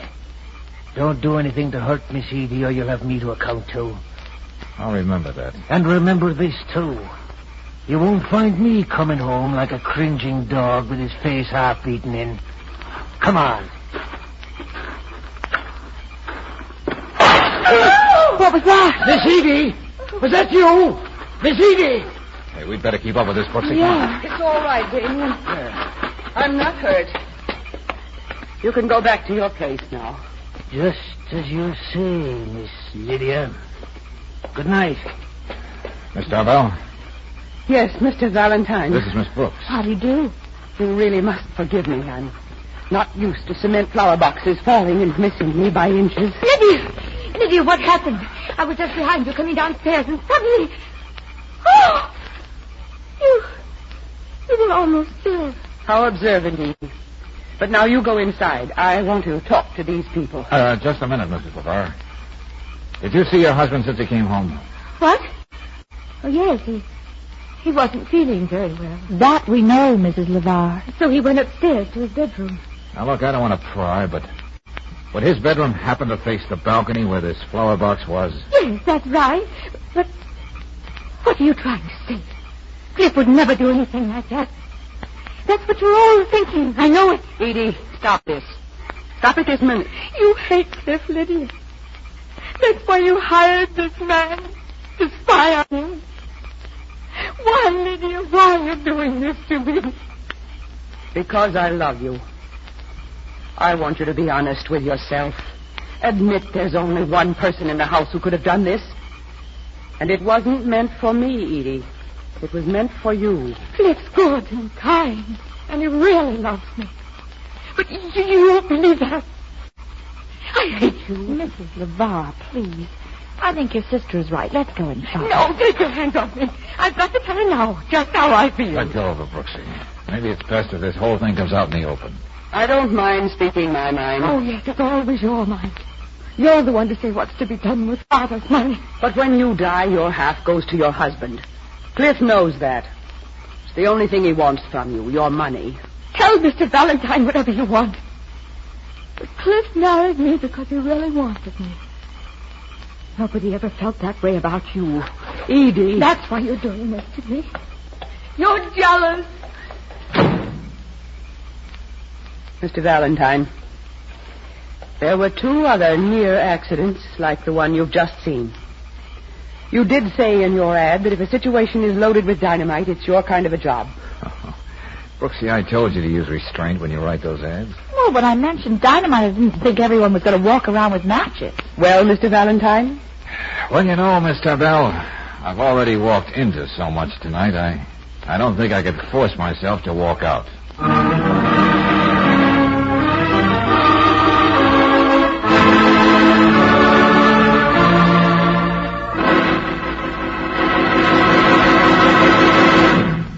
We'll return to tonight's adventure of George Valentine in just a moment. Meanwhile, a word about protection.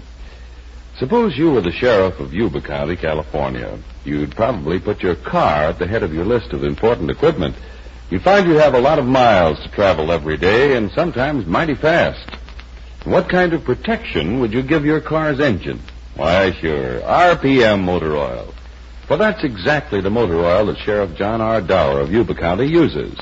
And here's what Sheriff Dower says, quote, "In my business, I do a terrific amount of driving, and I have to depend upon my car.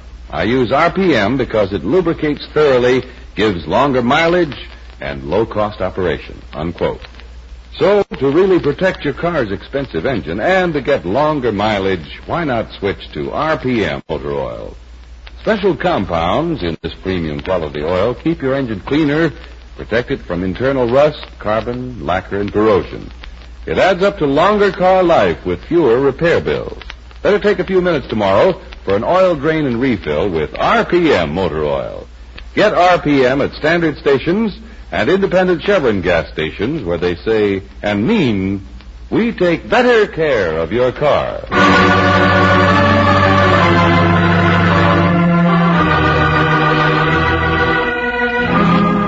Now back to tonight's adventure of George Valentine. A charming man of 30 marries a wealthy woman a dozen years his senior.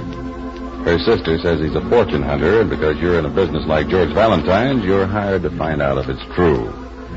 More specifically, you must learn whether the near accidents which almost caused Edie's death were accidents or the work of her ever-loving groom. All of which leaves you in the dim-lit hall of a gloomy house, the rain beating on the roof and the fog rolling up from the bay. It's the right accompaniment for what your client has to say. You can't blame me for being afraid for Edie. You can see that the man is capable of murder. Sorry, I can't be as quick a judge of character, Miss Tarbell. Suppose we talk all this over in the morning. Well, I think that would be best. Perhaps. I may be a little over-emotional about this. Miss Brooks, your room is right there down the hall. Thank you. And yours, Mr. Valentine, is directly across the hall. Just one moment, Miss Tarbell. Yes? Let me get one thing straight. You said that as long as Edie is alive, you and only you have control of the family money. Just what did you mean? Exactly that. But when Edie dies, her half of the money would go to her husband, or her children, if any. Yes, Miss Tarbell, isn't that rather unusual? What's so unusual about giving me, the older sister, the right to exert her better judgment? Unusual? I think not. I'm sorry. If I thought Cliff was the right man for Edie, I'd gladly give her half of the estate. But frankly, Mr. Valentine, with this report you brought me, do you think he is the right man? Good night. Night. See you in the morning. Oh, that boat ride you promised us tomorrow. I doubt if we're going to have the right kind of weather. Edie and I haven't missed a Sunday morning on the boat for years. Good night again. George, hold me close a minute. Oh, hey now. What's this all about, Angel? Well, I don't know. Maybe it's just the house. It seems so full of hatred. And the fog and the rain outside. Oh, look, honey, I'll be right across the hall here. There's nothing to worry about. Okay. Go ahead, sleep What well, have Betsy. I done with my life? 40 years gone. George. No happiness. That's Edie. Yeah. Hey, look, Angel, go in to see her. Try to calm her down. Find out what's wrong with her now. Okay, but where are you going? Just down the hall. I think it's about time Clifford was in the mood for a little conversation piece with his Uncle George.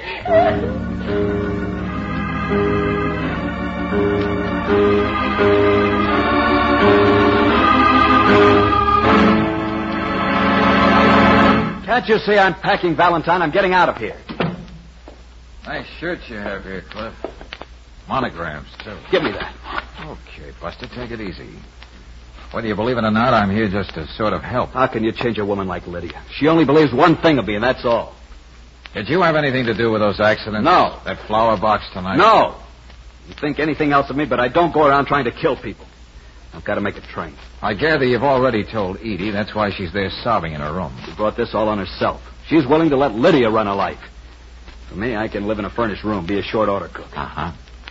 Aren't you forgetting something, Bud? Lydia and her money. She doesn't trust banks, so she has all that cash, negotiable securities, jewels right here in the house. All right, so she's eccentric. But I still want to talk to you. Lydia's afraid I'll go skulking from room to room, ripping up mattresses, digging up the cellar to find the family fortune. But she doesn't have to worry. I'm on my way. Now, you read that very well. But there's just one little thing you forgot to mention. Get out of my way. That time in Boston, you married a debutante. Get paid off in 24 hours, $25,000 for an annulment. You don't miss a thing, do you, Valentine? Would it help you very much to know I also played hooky from school once? How much do you expect to get from the Edie deal? Nothing. I love Edie. Do you know what it means to a man who's spent his life taking from other people to find someone who really needs him? All I have to do is to say her name quietly and her eyes light up. She's happy. Actually beautiful. And you know something? It makes me happy. Happier than I've ever been in my life. You know, I'm almost inclined to believe you. Look, do me a favor, Cliff. What's that? Be around for tomorrow. Lydia's got her heart set on that boat ride. I want you to be along. Is that a request or something I have to do because you know I have a last job? Okay, think of it any way you want. But I hope to see you in the morning. Hey, wait a minute. Before you go, Valentine. Yeah? That $25,000 you were talking about. I didn't even keep it overnight. I bet it on the worst horse at the track. Very careless of you. No, I didn't want that kind of money. Money a father's willing to pay because he doesn't think a man's good enough for a decent girl. Have a good night's rest, Cliff. I gotta go now. If I stay, I might begin to like you. Why are you so startled, Miss Tarbell? You've got the right to walk up and down the halls of your own house and listen at keyholes. I don't have the slightest intention of apologizing. Well, I'll tell you the truth. I'm glad you heard what Cliff had to say. I'd like to see what you're going to make of it. Edie, I was just trying to talk to you. I've got to tell Lydia how I feel. If I don't do it tonight, she'll have me under her thumb again tomorrow. Hold on, Edie. But I Just what did you have to say, Edie? He's leaving me because of you. You made this thing happen. You've been out in the rain, and you're hysterical. Yes, I was out in the rain, walking around, trying to think about my own life for a change. Oh, come on back to your room, Edie. You've got to get into bed. We'll talk about everything tomorrow on the boat. How can you talk about boat trips when you've just destroyed the one thing that means more to me than life itself? Maybe after tomorrow things will be different. Now, good night, dear. This is the first time you've kissed me since I married Cliff. Brooksy. Yeah. Come on, Edie. But that kiss isn't going to make up for everything you've done to me. You're planning something right now. I know you. This is an unholy way for two sisters to be acting toward each other. What are you doing here? Making your rounds, Damien? I saw the lights were blazing. It's no more than a good servant should do, but to inquire. Very loyal of you. But there's nothing you can do. Maybe not. But even a servant has the right to speak his mind once in a while, Miss Lydia. Now, look, why don't you get going, friend? Can't you see you're not helping anyone? What makes you think you can put your hands on me, Valentine? I've got something to say, and I'm going to say it. Very well, Damien. Go on. I know I don't look it, but I hate any kind of suffering and pain.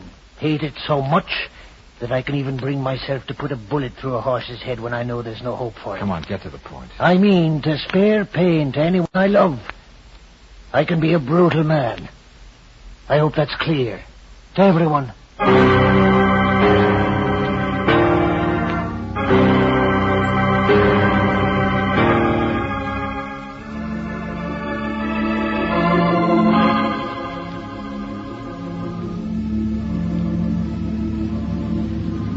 I don't know about anybody else, but they're kind of cold. And the fish aren't biting. Patience, Brooksy. You almost snagged a seagull that time. I don't know why I'm here at all. If it weren't for you, Valentine, right now I'd be on my way to... Oh, please, Cliff. Lydia always gets what she wants. You make me out a horrible creature, Edie. It's almost a shame that this may be one of the mornings that I won't live up to my reputation. Isn't that so, Mr. Valentine? Well, I won't argue with you, Miss Tarbell. Not this morning. Not after the talk we had last night. I think you can find the right answers for yourself. I'd be more intrigued with all this vague conversation if I could catch just one little teensy sardine instead of pneumonia. If everyone will excuse me, there's something I have to do in the cabin. Something that may make the sun come out before we return to shore. Edie, where are you going? This means everything to us, Cliff. I've got to know what she's up to. Hey, take it easy, Cliff. Sit down. Isn't it a little too optimistic to be fishing without any bait on your hook? What? Oh, I read somewhere sharks bite at anything. What's the matter? Are the ones around here cowards? there's only one shark on this boat. If I weren't a man who knew how to keep his place, I'd be very happy to be more specific.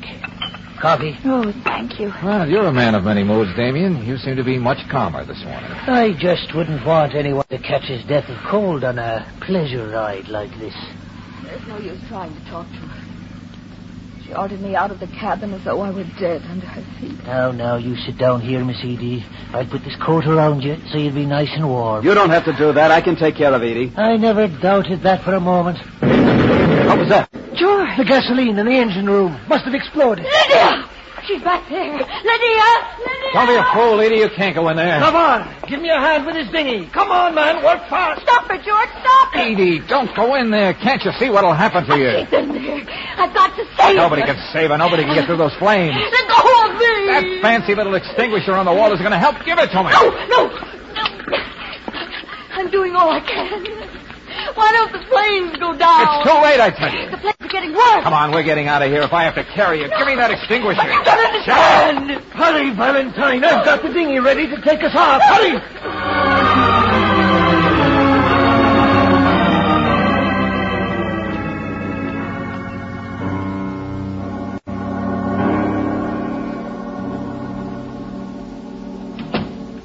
Your wife all right, Mr. LeVar? Considering what you went through, Sheriff, I'd say so. It was a terrible accident. Miss Lydia was such a fine woman. If it's not too much to be asking, I'd like to go in and talk to Miss Edie. She's not seeing anybody, Damien. Sheriff, did Mr. Valentine say where he was going? He said he'd be... Oh, here he is. George, what kept you so long?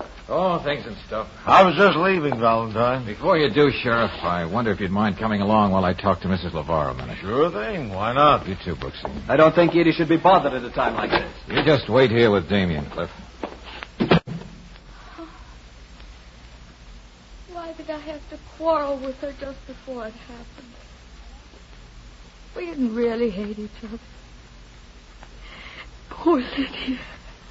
Yes, poor Lydia. It wasn't an accident, Edie. She was murdered. What's that? What do you mean, Mr. Valentine? George, what did you find out when you went back to town? You can imagine what I might have found, Edie, can't you? Me? I had the fluid in that fire extinguisher analyzed. You know, Edie, the one you used trying to save your sister? What about it, George? Yes. What are you driving at? Edie, when you went out in all that wind and rain last night, it wasn't just for soul searching. You fixed the engine so there was bound to be an explosion. No. And you also put stuff in that extinguisher to make the fire that much worse. No, You not only wanted to make sure that you did a perfect job, but you also wanted to come out of it as the noble, self-sacrificing sister. Oh,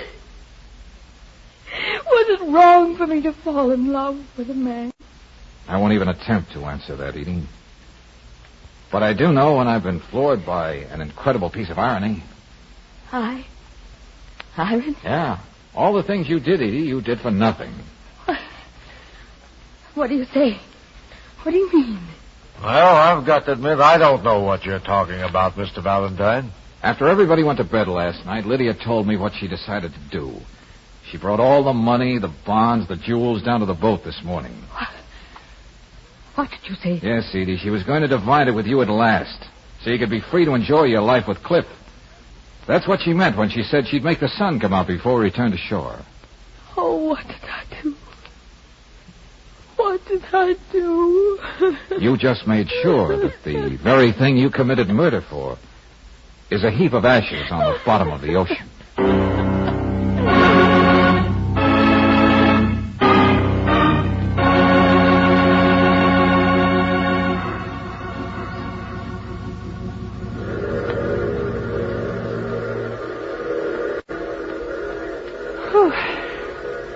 Oh, I'll sure be glad to get back to town, George. Hey, I can hardly see you in this fog. Yeah. Well, at least the train seems to be on time. You know, I could never quite make myself believe Cliff really loved Edie. Oh, but he did, Brooks, he did. And when Lydia overheard what he said to me in his room last night, well, that convinced her. Golly. When you think of it, all those accidents. Uh-huh. It was Edie who made them happen, and it was Lydia who was in danger. Well, that's what struck me right from the beginning. Whenever things happened, both sisters were around. I asked myself, why take it for granted Edie was meant to be the victim? Darling, I'm going to love being the mother of quiz kids. You know, I think I'm going to kiss you. In fact, I made up my mind. Why, Brooks? Yeah, it's lucky you're smoking a cigarette or I wouldn't be able to see you. Oh, darling. Well, gee, thanks, ladies. That was swell.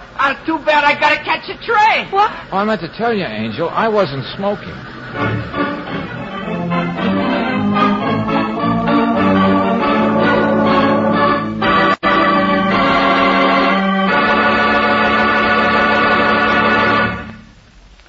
If your car starts reasonably quickly, if it doesn't stall in traffic or drag too much on hills, you can claim it gives you good performance.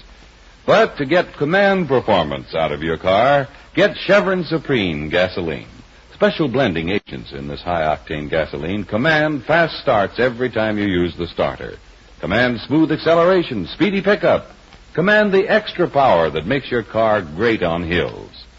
And with Chevron Supreme in the tank, you can be sure of command performance from your car wherever you drive. For this premium quality fuel is climate tailored, specially adapted to each different altitude zone and temperature. Try a tankful tomorrow. You'll like the command performance Chevron Supreme puts in your car.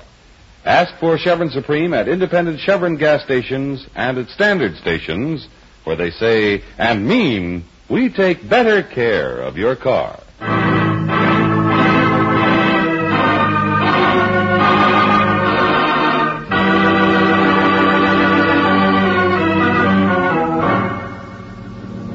Next week at this time, when you join us in George Valentine's office, you'll hear him saying... No, I'm not trying to put anything over on you, Lieutenant.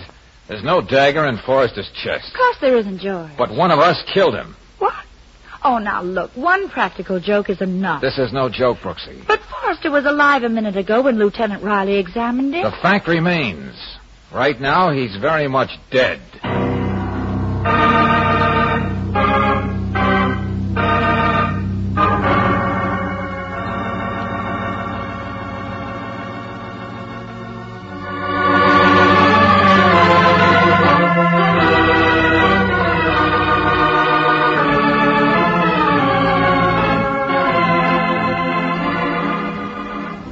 Tonight's adventure of George Valentine has been brought to you by Standard of California on behalf of independent Chevron gas stations and Standard stations throughout the West.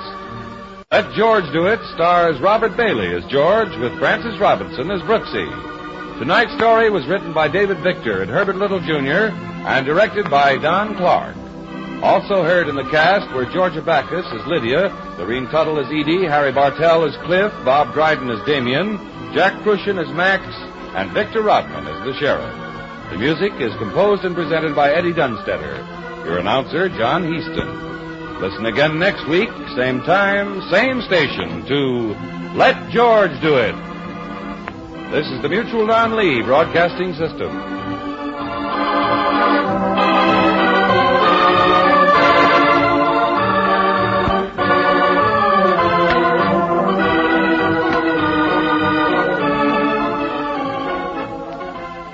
Welcome back. Well, I think that the score that they have now definitely goes very well with the type of show that they're wanting to let George Do It to be.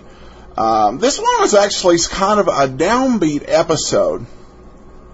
The one thing that the score actually kind of dictates, and it doesn't happen all the time, is that last little musical bridge at the end will make most sense, and is most often the show ends on a somewhat lighter note, no matter what type of heavy things happened in the body of the show. And of course, we heard our friend who we're going to hear again tomorrow, Harry Bartell, in one of his great many character roles. Well, that's about it for this week's show. We'll be back tomorrow. We do have one comment, actually, from Podcast Al I want to share. Love, Adam, love the show. Robin, well, thanks, Robin. Well, when I brought GoToMeeting on as our sponsor, I thought, this will be great for businessmen and lawyers and salesmen, people who regularly need to meet people out of state for business. But this one testimonial they had, it's from Michael Phyllis at California State University, Northridge, kind of suggests there may be broader application. With GoToMeeting, I can instantly help up to 15 students at a time from home or my office. It's much easier than meeting students individually during set times on campus. My students learn more and perform better meeting online with GoToMeeting. GoToMeeting may be of help to you if you want to be able to meet conveniently and securely with people without having to spend an arm and a leg. Whether you're scheduling group counseling or you're wanting to teach some classes to people at your church, GoToMeeting may be of help to you. And listeners to the great detectives of old-time radio can try it out free for 45 days. So go to gotomeeting.com/podcast to start your free trial. Now for today's episode of Sherlock Holmes, the Telltale Pigeon Feathers. Petri Wine brings you Basil Rathbone and Nigel Bruce in the new adventures of Sherlock Holmes.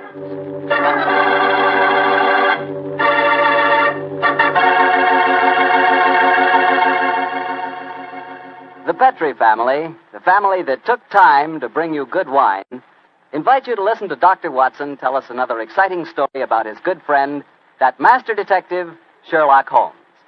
And I'd like to tell you something that maybe you already know. The fact that America's favorite wine is port wine. Did you know that?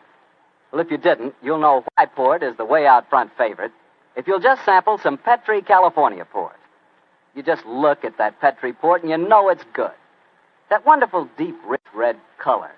And Petri port is so clear. Well, just hold it to the light and you can sort of see right through the glass. But what you really want to know about a wine is how does it taste? And I'll tell you something. I've never yet been able to find the adjective that'll do Petri port justice. It's wonderful, honest. You just got to taste it for yourself and find out for yourself.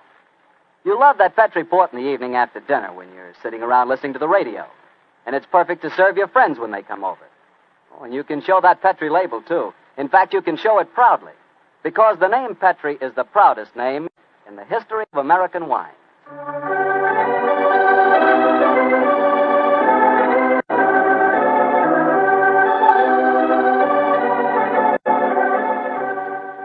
And now I'm sure our old friend Dr. Watson's ready for us, so let's go in and join him. Come in. Good evening, Mr. Bartow. Good evening, Doctor. Well, the puppies seem very happy tonight. Yeah, tonight, yes, but you should have seen them this afternoon. I doubt if there were two more frightened little dogs in the whole of California. Come on, Winnie, now you control yourself. What happened, Doctor? Well, I took them for a walk on the beach. As we were scrambling round a rocky point, a seal popped his head up in the water quite close to us. What'd the puppies do? Oh, both of them barked at it furiously. And the seal? Blew a few bubbles and then barked right back. I don't know what the world's speed record is for short-legged dogs, but I'm sure they broke it. You know, Doctor, I'll have to join you on one of those afternoon strolls of yours. You always seem to be having such exciting adventures. Oh, and talking of that, how's about tonight's new Sherlock Holmes adventure? Well, I'm all ready for you, my boy. In fact, I was looking over my notes on the case just before you arrived. This is another story in which Sherlock Holmes' elder brother, Mycroft, played an important part. Mycroft Holmes was 7 years older than Sherlock, and some said it his superior in powers of observation and deduction. That sounds like heresy, Doctor. No, young fellow, my lad. Holmes himself was the first to admit it. In fact, if it hadn't been for his incurable laziness, Mycroft would have been a formidable rival to his younger brother. However, Mycroft did hold a position of considerable importance at the Foreign Office, and it was there that tonight's story begins. It was in the winter of 1899, and Mycroft Holmes, after a gourmet's lunch, was reclining full length on a leather settee. His eyes were closed, his hands were folded across his stomach, and his breath came rhythmically. A cynic would have declared that Mycroft Holmes was taking an after-luncheon snooze. But Mr. Holmes' secretary, a gentleman by the name of Gardner, was a realist. He tapped on the door discreetly. Then he rapped on it. And still there was no response, so he opened the door and entered. After a moment, he gave what he thought was a discreet cough. Mycroft Holmes opened his eyes, folded his hands, and said, "Found it, Gardner. Must you come in here and bark at me so soon after lunch?" I'm sorry, Mr. Holmes, but I thought... You thought that as I was lying down with my eyes closed that I must be bored, and so you came galloping in. Oh. Well, what do you want? There's an old lady outside, sir. She insists on seeing you personally. I've tried to get rid of her, but... What's her name? Mrs. Hudson, sir. Mrs. Hudson? Huh. Show her in, Gardner. Show her in. Very good, sir. Undoubtedly a message from young Sherlock. How are you, Mrs. Hudson? Oh, good day, Mr. Holmes. I'm sorry to interrupt you, but I won't take up much of your time. Sit down, won't you? Don't leave us, Gardner. I may need you in a few minutes. Very good, sir. Now, Mrs. Hudson, what's the message? Message, sir? Didn't my brother send you with some message that he was afraid to entrust to the ordinary channels?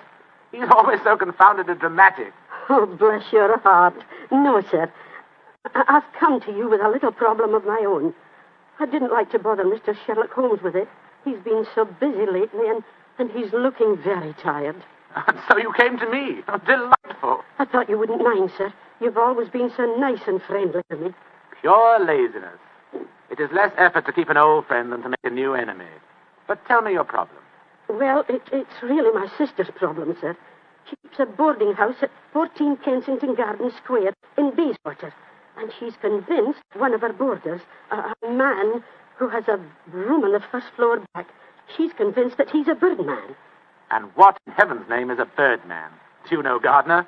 No, sir. I can't imagine. Oh, it's like a werewolf, gentlemen, except that the man turns into a bird. Oh, come now, Mrs. Hudson. Oh, I know it sounds daft, but my sister's in a dreadful state. Of course, I've been with your brother long enough, sir, to know that such things are nonsense. But how can I prove it to her? What reason does your sister give for holding a strange belief? She keeps finding pigeon feathers in the room. Now, the man doesn't keep pigeons, sir. My sister knows that for a fact. Has she found any traces of scattered food on the window ledge? None, sir. No signs of any pigeons, except the feathers. My sister's a wee bit fey, Mr. Holmes. She's the seventh daughter of a seventh daughter, and you know what that means. Just the same, she's not imagining things, sir. She's shown me the feathers herself. Where were they, Mrs. Hudson? Somewhere on the floor by the end of the bedstead, sir. I brought some along with me. Here, sir. And we found some more in the gentleman's cupboard where he keeps his clothes. By George, I wonder What is it, sir? I'll tell you in a moment, Gardner. Mrs. Hudson, this matter will require a little private investigation. You may return to your sister and tell her not to worry. I shall get in touch with you as soon as my inquiries are completed. Good day to you. Good day, sir, and I'm very much obliged to you. Well, Gardner, what do you make of it? An old wives' tale, sir. You're not treating it seriously, are you? Yes, I am. One of these feathers shows evidence of having had string tightened round it. That suggests a captive bird. Now, a captive bird smuggled into an obscure boarding house would point to something of the greatest importance to us, Gardner. By George, sir. You mean carrier pigeons? Exactly. And remember that we're at war, and that the Boers have obtained several important and highly confidential secrets of ours lately. We know there's a leak somewhere. This requires an active investigator who can work with discretion. Now, I could work with discretion, but I don't feel too active at the moment. I have it. I want you to write this letter to my brother. Disguise your hand, use plain, cheap notepaper, and don't sign the letter. He won't be able to resist that combination. Are you ready, Gardner? Yes, sir. Very well, then. My dear Mr. Sherlock Holmes, we know of your proposed investigation of the tenant in the first floor back at 14 Kensington Gardens Square. We warn you, as you value your life, keep away from the...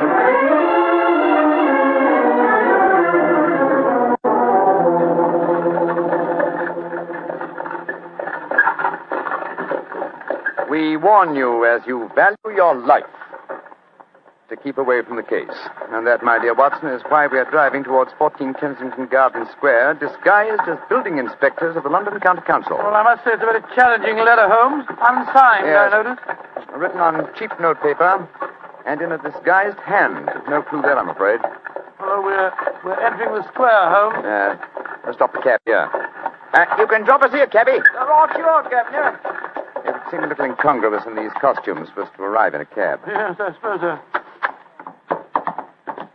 Here you are, cabby. Oh, thank you, Governor. Supposing this mysterious tenant of the first floor back should be in his room when we get there. We must hope our disguises are convincing and keep our wits about us. This may be a trap. Yes, just what I was going to say. After all, you've never heard of 14 Kensington Gardens Square until you received an unsigned letter 2 hours ago warning you to keep away from it. I don't like the look of it. There we are, number 14.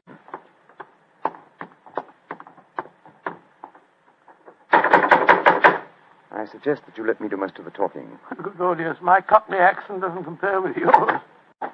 Who do you want to see? We're from the London County Council, we are. We've had complaints about a leaky gas jet in the first floor back. Oh, that's Mr. Green's room. He ain't home. That don't matter, my dear. We'll go up and take a look. Come on, Bertie. Right, you are, Alfie. Want me to show you the way? The missus is out shopping. No, thanks, dearie. Me and Bertie can't get lost, can we, Bertie? No, of course we can't. Of course we can't.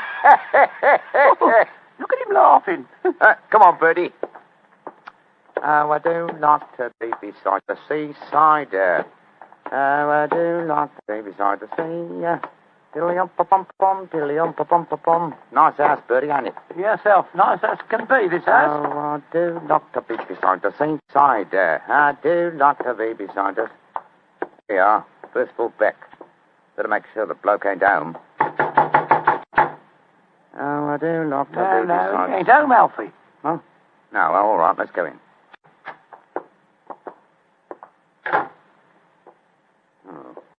So this is the mysterious room, eh? Well, it looks perfectly ordinary, doesn't it? Yes, a pressing example of the squalor of boarding house life. Hello. What's this on the bedspread? Feathers. Must have come out of the pillow. No. These are pigeon's feathers, old chap. And look here, Watson. Attached to the bed rail. No, that's only a piece of string. String, yes, but with a small metal ring on the end. A ring such as is used to place around a homing pigeon's leg. But why should someone keep carrier pigeons in an obscure boarding house like this? Yes, why indeed, why indeed? The answer could be that the tenant of this room is engaged in some sinister activity that requires the use of carrier pigeons in sending messages. Yes, there's no evidence of the birds being kept here. That's true, Othello, that's true. Possibly the owner of this room is given a pigeon by one of his superiors, brings it here, affixes his message, and releases the bird. But why couldn't he just take the message to where they keep the birds? Well, in that way, he would run the risk of being picked up with dangerous and incriminating messages on him. What kind of skullduggery involves the use of carrier pigeons, you suppose? We're at war with the Boers in South Africa, Watson. What could be more logical than that a spy in their pay should be using this method to smuggle important information out of the country? By Jove, yes, Holmes. I wouldn't mind being the... Somebody coming. Look out. Who are you? What the devil do you think you're doing in my room? Well, my name's Bertram, and I come here to look at your gas pipes. Don't lie to me. Who are you? It's like I say, Captain. My name's Bertram, and I come from the London Council. Very well, then. If you won't tell me the truth, perhaps this revolver will make you change your Look mind. here, Captain. Look here, Captain. Grab his revolver, Watson. Yes, right. Holmes, where were you? I slipped behind the doors. This gentleman opened it. Yeah, me, sir. Your overcoat coat seems extraordinarily well filled with chest, doesn't it? Why not slip it off? Yeah. It's a bit warm in here. Let me alone. So you were right, Holmes. He had a pigeon under his coat. Yes. See if you can catch the bird, will you, old chap? All right, here. Come on, Pigeon. Come on, little fella. Come along, Pigeon. There he comes. That's it. Look at the little fella. Snuggled up on my arm.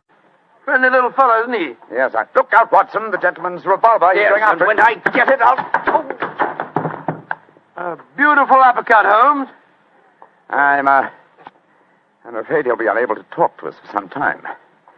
How fortunate he told us where the message was hidden before we indulged in this little set What do you mean? He didn't say anything about a message? No, not verbally, but I was watching his reflection in the mirror as he entered the room. His eyes first glanced at this top drawer on the dresser here to see if we touched it. It was obviously the most important spot in the room. Let's see. Here we are.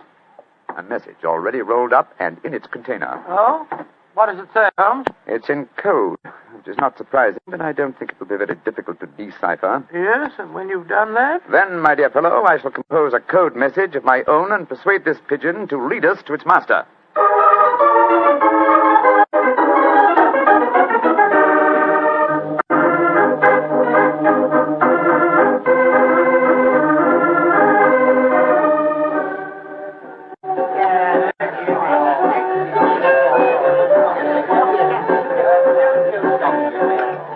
I can see from your puzzled expression, Watson, that you're wondering why I brought you to Dexter's Music Hall in the Edinburgh Road. Well, I must confess I'm confused, Holmes. First of all, we go to Baker Street and you spend hours poring over some obscure book. Then you write out a message, attach it to a pigeon, and let it loose. Now you bring me here. I hate to question you when you're working, but I should be glad if you'd give me some idea of what's going on. Of course, old chap. At times I must seem confoundedly mysterious, I'm sure. Here's the situation. The obscure book I was studying was the table of ciphers. I was trying to decode the message we found in the room on the first floor Well, back. obviously you succeeded, or we wouldn't be here. Yes, the key word was Louis Botha, the name of the Boer leader. The message was a report on the number of troops now in training at Aldershot. Then you were right. We're mixed up with a ring of enemy agents. Obviously, old chap. So I kept the original message and composed another using the same code and dispatched it by carrier pigeon. Well, what did you say in your message? Meet me tonight, 8 o'clock, table number 3 at Dexter's Music Hall. What made you choose this place as a rendezvous? Well, I happen to know that it's a common meeting place for world characters.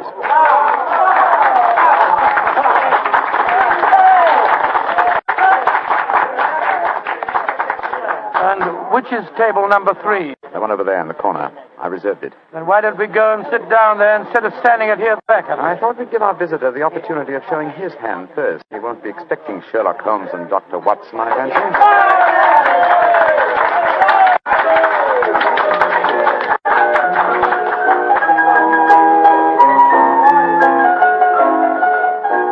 Good Lord, look at this woman coming on to sing.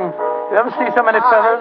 Not allowed to have a bow, except upon a fly.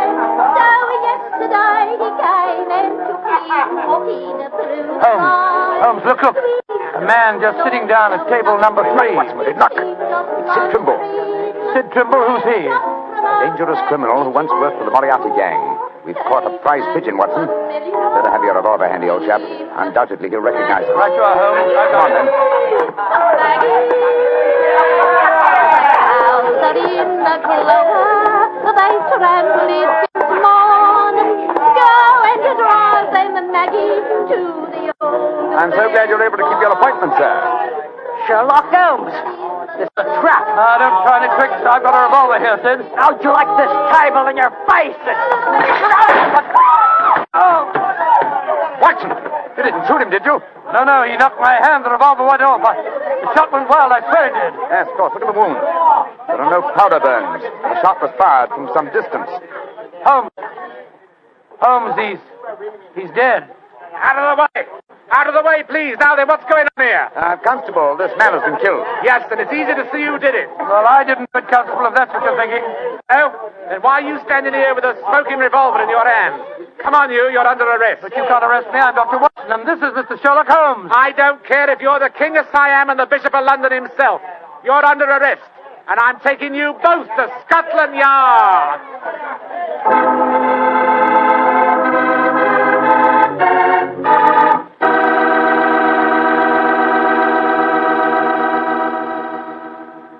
You'll hear the rest of Dr. Watson's story in just a second.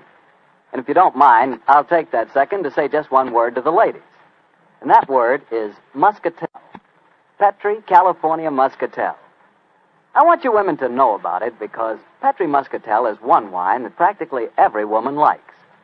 Maybe because it's such a beautiful color, like pale gold. But I guess really because Petri Muscatel brings you the wonderful flavor of luscious, sun-ripened muscat grapes. And that's a flavor. Try Petri Muscatel after dinner or any time as a change from Petri port. Have a bottle of each on hand. When you buy Petri wine, don't buy one, buy two. Remember, if it's a Petri wine, you know it's a good wine. Dr. Watson, that was really one for the books. So you got yourself arrested on a murder charge. Yes, Mr. Bartell. It's a very humiliating experience. I was taken off to Scotland Yard in the Black Marat. Just like any common criminal. The wretched constable wouldn't listen to a word that I'd got to say. Well, Sherlock Holmes went with you, of course. Naturally. But when we arrived at Scotland Yard, my mortification was complete, and I found that I was led into the presence of our old friend, Inspector Lestrade.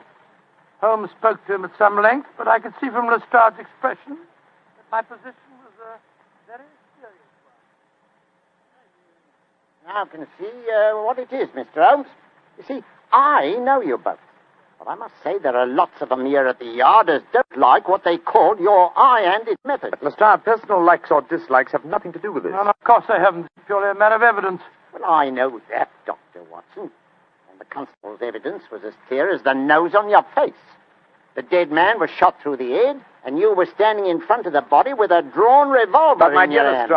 Lestrade, there were no powder burns on the wound. Yeah, that's what you tells me, Mr. Holmes.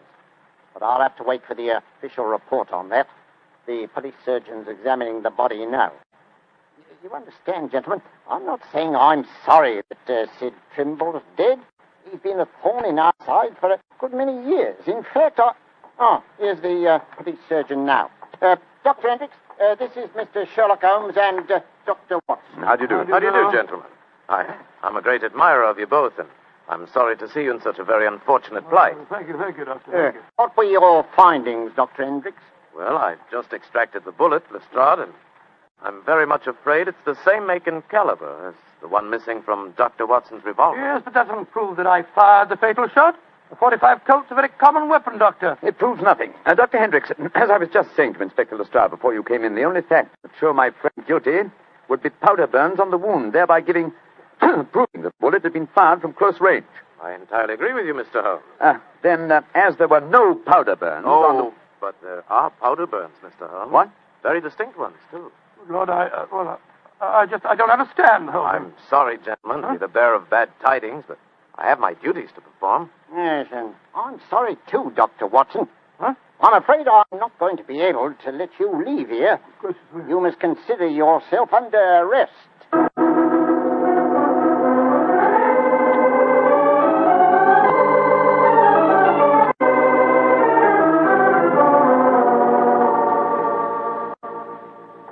I never felt more despondent in my life. Oh, cheer up, old chap. Well, how can I?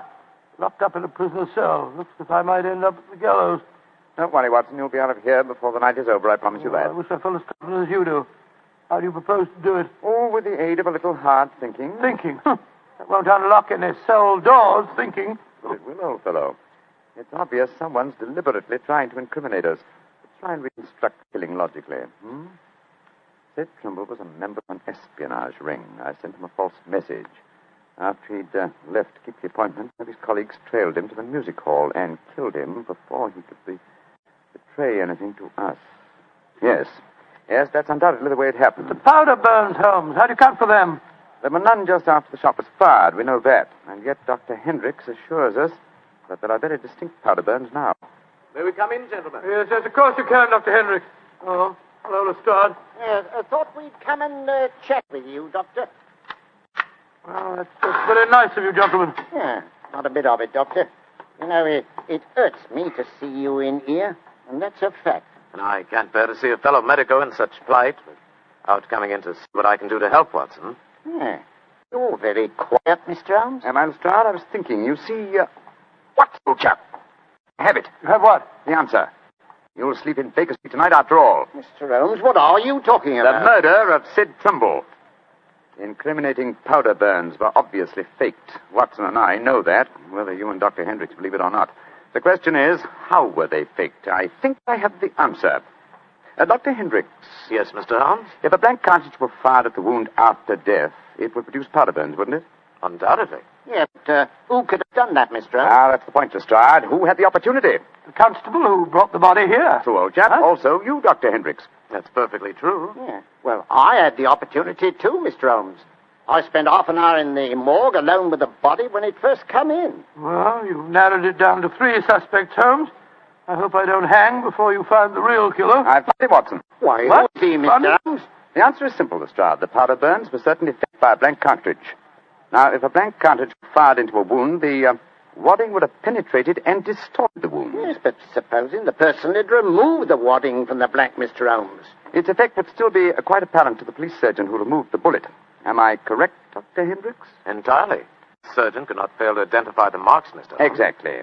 Therefore, only one person could have fired that blank cartridge without detection. The same person who made the incision necessary to remove the cartridge would also remove all traces of the shot. You yourself, Dr. Hendricks. Holmes, I believe you're right. That's an ingenious theory, Holmes. Surely you're joking. Am I? Then how do you account for the pigeon feathers on the collar of your coat? I'm not... The devil with you, Holmes. Here, come back here. Doctor! Constable! Down that doctor! Great Scott. Scotland Yard itself harboring an enemy agent. On my soul, Holmes, you've done it again. I must say you've got sharp eyes. I didn't see those pigeon feathers on Hendrick's collar. Confidentially, my dear fellow, neither did I. But Hendrick's guilty conscience knew they might be there. It was a shot in the dark, and I had to take it. If you'd spent the night in a prison cell, I should never have heard the end of it, I'm sure. Never.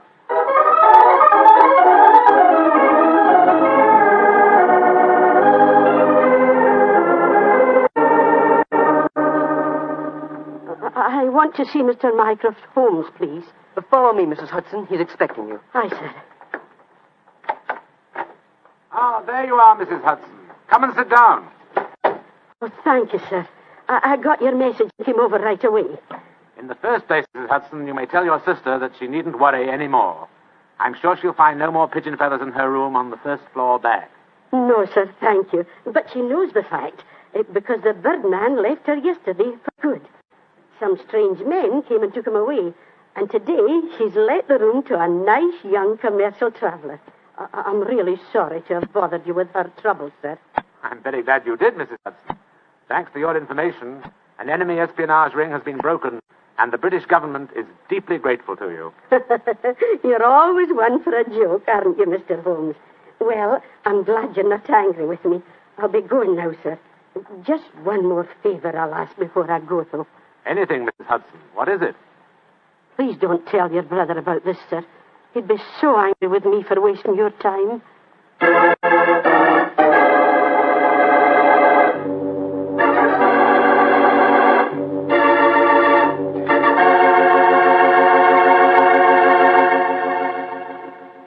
Well, Doctor, that was really a swell story tonight. Although it was a bit unexpected for you to have been arrested. Yes, indeed. Mr. Martell, when you're a detective like Holmes or a doctor like myself, well, you've got to be prepared to meet the unexpected every once in a while. I suppose so. Of course, you wouldn't know about things like that, being a wine expert yourself. Oh, now, wait a minute, Doctor. From the way you talk, you'd think I spent every waking moment in a nice, cool wine cellar, tasting wine from morning till night. Well, don't you? Oh, now, Doctor, I'm no more a wine expert than you are. All I know about wine is that it either tastes good or it doesn't. And I know that Petri wine does taste good. And that's because the Petri family took time to make good wine. Generations of time.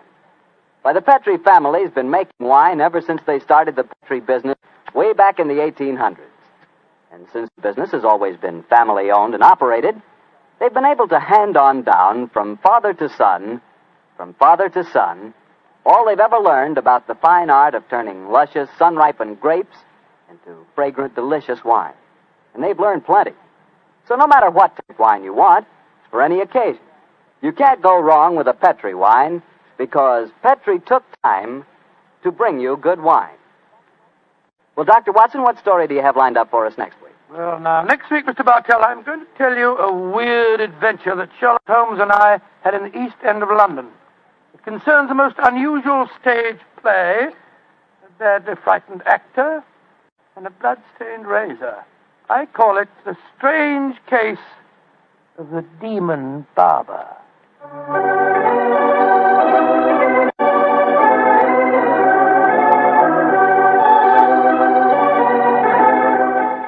Tonight's Sherlock Holmes adventure was written by Dennis Green and Anthony Boucher and was suggested by an incident in the Sir Arthur Conan Doyle story, The Greek Interpreter. Music is by Dean Fossler. Mr. Rathbone appears through the courtesy of Metro-Goldwyn-Mayer, and Mr. Bruce through the courtesy of Universal Pictures, where they are now starring in the Sherlock Holmes series.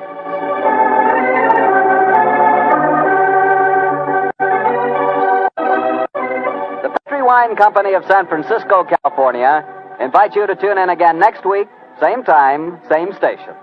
Sherlock Holmes comes to you from our Hollywood studio. This is Harry Bartell saying goodnight for the Petri family. For a solid hour of exciting mystery dramas, listen every Monday on most of these same stations at 8 o'clock to Michael Shayne, followed immediately by Sherlock Holmes. This is the Mutual Broadcasting System. Welcome back. Mycroft Holmes is the man in this series. The way he's able to get his brother to work for him without even letting his brother know that he was doing it is sensational. And this definitely had a nice, lighter touch to it than some of the other episodes. So well done overall. We'll be back tomorrow with yours truly, Johnny Dollar, and next week it's another episode of Sherlock Holmes. And next week sure sounded exciting. We'll see how it goes. Well, be sure to be listening next week, Monday and Tuesday. I know some people will skip the after-show commentary. You don't want to do that on Monday and Tuesday, because we're going to be talking about the shows that are going to be coming down on the line as we get into our second year, which will be starting late October. We've got just 10 weeks of Box 13 left and 11 weeks of Jeff Regan. So be sure to listen after the shows on Monday and Tuesday to find out which shows we're going to be hearing next year, and also to have a chance in shaping our schedule for at least one program. We'll tell you all about it next week. Before we do get into our show, I want to let you know about our sponsors. You know, over the last few days, I've been talking about GoToMeeting and how the security and convenience of the service can save you time and money and help you better serve the people that you work with and do business with. But it should be noted, I'm not selling GoToMeeting. Rather, GoToMeeting wants you to try out their service. See if it works. See if it will benefit you. And they have confidence that you will enjoy it, and you will find that it will make your business go better. And that experience will be what will make you decide that this product will work for you. So give GoToMeeting a chance. Go to GoToMeeting.com/podcast for your 45-day free trial. That's GoToMeeting.com/podcast. All right, well, we are at the end of our every other week, a yours truly Johnny Dollar rehearsal period with this story, the Sidney Rykoff matter. So let's listen, and then we'll come back. From Hollywood, it's time now for Edmund O'Brien as Johnny Dollar. My name is Edward Hawley. I represent the East Coast Underwriters Association of America. Yes? It has been brought to my attention that you are a special investigator, available on a contract basis. That's right. But as a matter of fact, we carry a policy on a Sidney Rykoff, a pugilist, I believe. We have received notification of a very unusual nature. Uh-huh. Why don't you get it off your chest, Mr. Hawley? Off my chest? Oh, yes, of course, Mr. Dollar. We have just received a ransom note. The Dr. Rykoff has been kidnapped.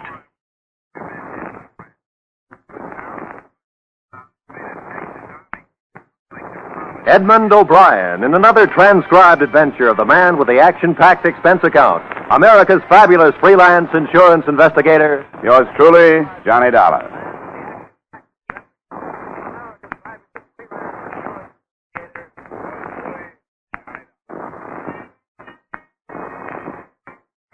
Expense account submitted by Special Investigator Johnny Dollar to East Coast Underwriters Association, Hartford, Connecticut. Attention, Edward Hawley. The following is an accounting of my expenditures during investigation of the Sidney Rykoff matter. Expense account item 1, $1.50 cab fare to your office.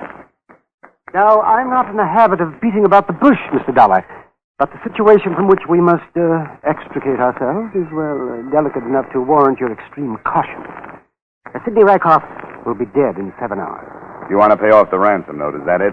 Now, you understand that this requires the utmost secrecy, because few people realize the necessity of insurance companies, such as ours, being forced to negotiate with unscrupulous persons. Here's the note. It was mailed yesterday in Kansas City. Have the police seen this? Certainly not. I'm afraid you don't understand at all, Mr. Dollar. Now, you see... Yeah, I see. $25,000 is against $100,000 for you boys. No questions asked, right? Right. It was what anyone would expect a ransom note to look like, made up of prints taken from newspapers and magazines and pasted on a plain sheet of yellow paper. It read, "We have Sidney Rykoff. If you want him alive, bring $25,000 to the Anthony Millstone Mausoleum, Johnston Park Cemetery, Kansas City, Missouri, at exactly midnight, May 13. If you call the police, forget the money, Rykoff will be dead." Now, naturally, $25,000 is a lot of money. If there's a possibility of saving it, we wish you'd do a little investigating first. Now, look, Mr. Hawley, it's 5 o'clock in Kansas City now. As you said yourself, he'll be dead in 7 hours. It'll take me at least 5 hours to get there. We'd better pay off first and investigate later. You've marked the money, haven't you? Certainly. Here's the list. And here's the $25,000. The matter's in your hands.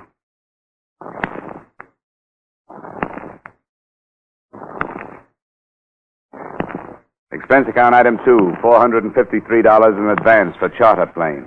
As we hit the Ohio River, the sky started to blacken ahead of us. Looks pretty rough out west. What's weather say? Nothing later than St. Louis. Storm front to 16,000. I think we ought to set down. We can't. If I'm not in Kansas City by midnight, somebody will be dead. You a doctor? Yeah, in a way. But this is one sickness that can only be cured with money. Look, mister, I'm going to lay it on the line. I'm no hero. I got a wife and a couple of kids back east. My contract says I'll get you to KC if I can. But that front ahead there isn't kid stuff. It'll bounce this kite around like a balloon. Well, I can't tell you to do it. It's up to you. But if we set down now, we'll find a dead man in the morning. Okay, mister. I'll do the best I can. Fasten up. This plane is too underpowered to climb above it. We'll try to go right through. Hope the wings stay on.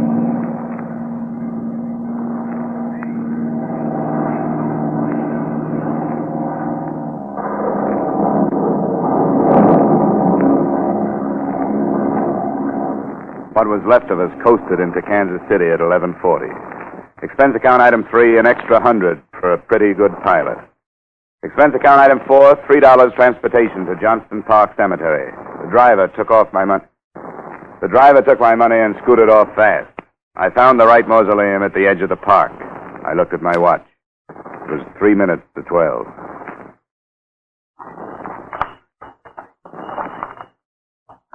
The park's closed, mister. Yeah, I know. I'm supposed to meet somebody here. What for? It's a financial matter. You can conduct your business with me. Wait a minute. How do I know there won't be more business tomorrow? You don't. Where are you going to leave him? We'll let you know. Here you are. Thanks.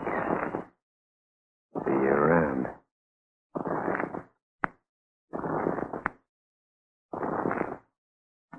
There's never a guarantee in a kidnapping case. You hope the guy will be alive, but you don't just sit around waiting for him to show up. I checked into a hotel, had half a night of sleep, and the next morning I strolled around the listed place of occupation of victim, Sidney Rykoff, the Southeastern Athletic Club. This high-sounding name covered for a bunch of cheap pugs and cheaper boxing equipment. Sidney's manager made his shabby office livable by spraying the corners with Sweet Air household deodorant and keeping the door closed. Close the door! What's the matter with you? Crazy or something? You want that smell coming in here? You know what trouble I go to keeping that smell out of here? Sorry. People come in here, what do they care? It's not their office. They wouldn't do it at home. What do you want? I have information that you're Sidney Rykoff's manager. Is that right? Yeah, you know where he is? That bum. Matched him against Malone next week, and he's off on another bench. You want him, you can have him. There are 1,000 fighters I could have. 2 years ago, I should have torn his contract to pieces, but I fell in love with his right cross. Did you ever see his right cross? No. Stand up here. That won't hurt you. Put your hands up. Now, higher. That's right. Now, look.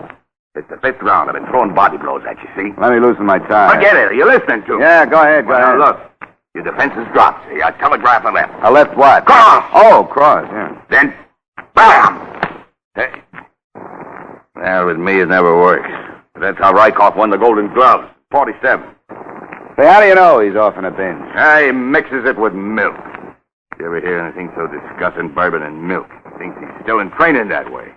When was the last time you saw him? Friday afternoon. He was working out. It looked great. But when he comes back, he's got no manager. What kind of shape can he be in for Malone? I'll have to bail him out. I know it. If I don't, who will? Not his wife, that's for sure. Yeah, I was going to ask you about his wife. Let me tell you something about that woman. In one way, she's the greatest gal on the face of the earth. And on the other hand, she can be a demon. Let me tell you something what she did. Yeah? You know that big boy from Chicago who come up through the middleweight? What was his name? That Snyder, Ryder, or something like that. Anyhow, she told Sidney if he didn't beat this guy, she wouldn't let him in the house. Well, Sidney gave the greatest fight it was possible for him to give. But he got it in the 8th. He was a mess, mister, a mess. You know they had to sleep in the hall? You wanted a winner? He never lost again. I'd rather have her under contract than him any day. He don't fight for money. He don't even fight to be great. He fights to keep her from leaving him. Hey, who are you, anyhow? I'm from Hartford. What, with Milosky? No, not Milosky. Was it with Milosky? Did you have a stable of welterweights? No, I'm thinking of that. What am I thinking of that? Thanks for the information, Mr. Medill. I think it stopped raining. Wait a minute. Who are you? Insurance. Oh. Well, for the love of Charlie, close that door!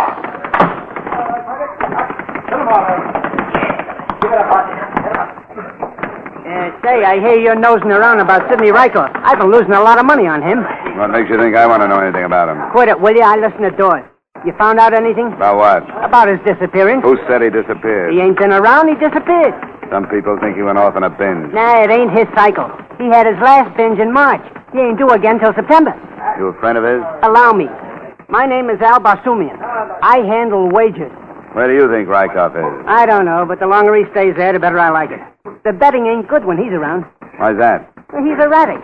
Sometimes he wins in the 8th and sometimes in the 10th. Well, that's the way it goes. His wife still live in the same place? Yeah, just follow the broken glass.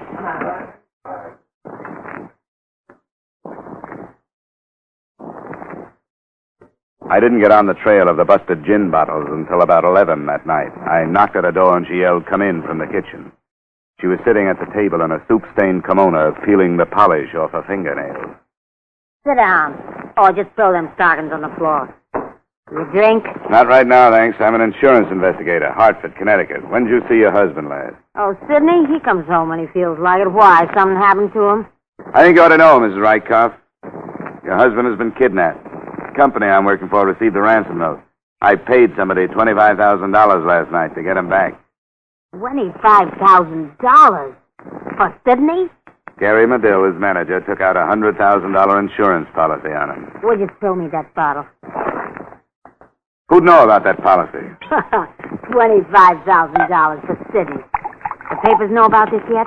Hey, I gotta get fixed up for the reporters. I look like a perfect slob. Nobody knows about it but you and the insurance company. Now, how about giving me some answers? Why, so I can get him back? What do I want to get him around here for? Who'd know about that policy, Mrs. Rykoff? Besides Medill, I don't know, but he's Gabby. Who did you pay that $25,000 to? Well, the man that gave it to me didn't give me his name. Wait a minute.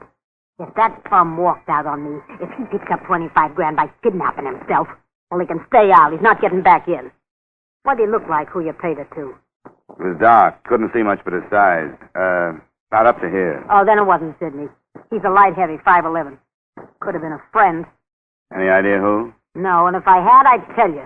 Ah, he can't get away with this. What makes you think he'd try? Because he got no guts anymore. Wants to quit fighting. When he does that, he quits having me. And he knows it. I'm not the type for any milksop.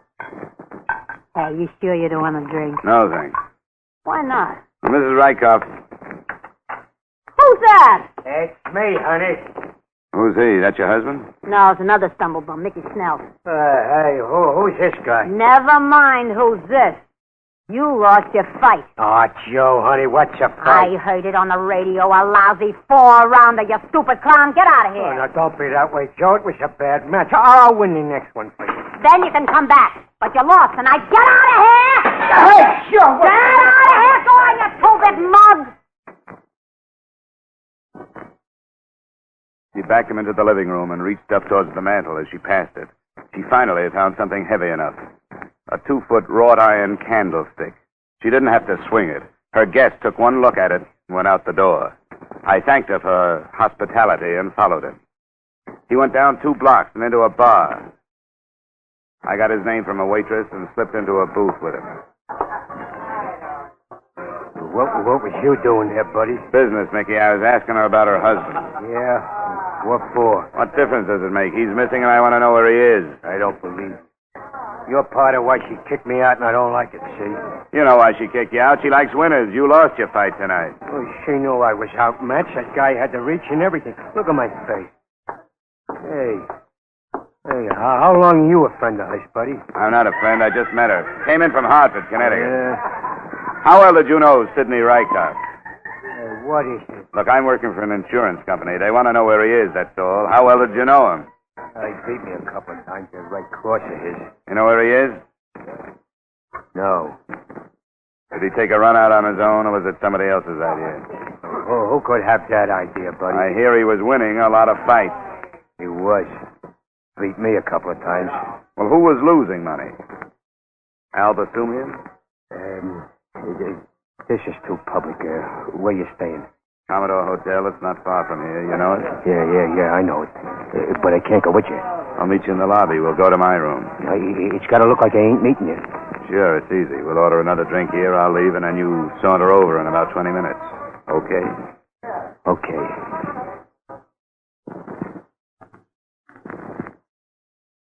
I pulled only one double cross on Mickey Snell. Instead of waiting in the hotel lobby for him, I waited outside the bar.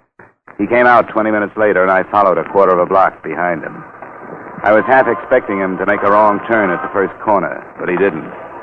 He stopped to wait for the traffic signal to change, and then stepped into the street.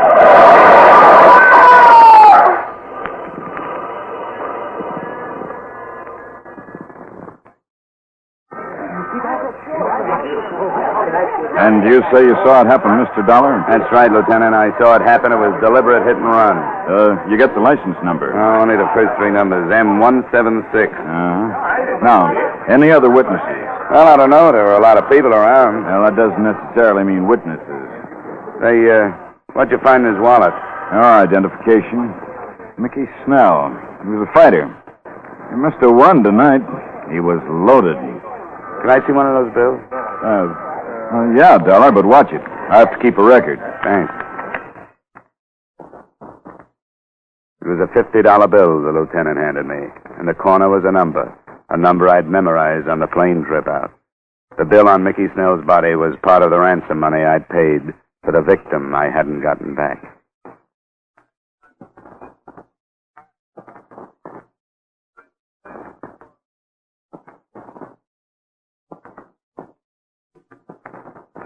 We will return to the second act of yours truly, Johnny Dollar, in just a moment. Circle Wednesday night. That's the night George Burns and Gracie Allen drop by to visit with you over most of your CBS stations. Each Wednesday, Burns and Allen bring you 30 minutes of rich laughs and hilarious characters. Remember, Burns and Allen this Wednesday night. Now, with our star, Edmund O'Brien, we return to the second act of yours truly, Johnny Dollar.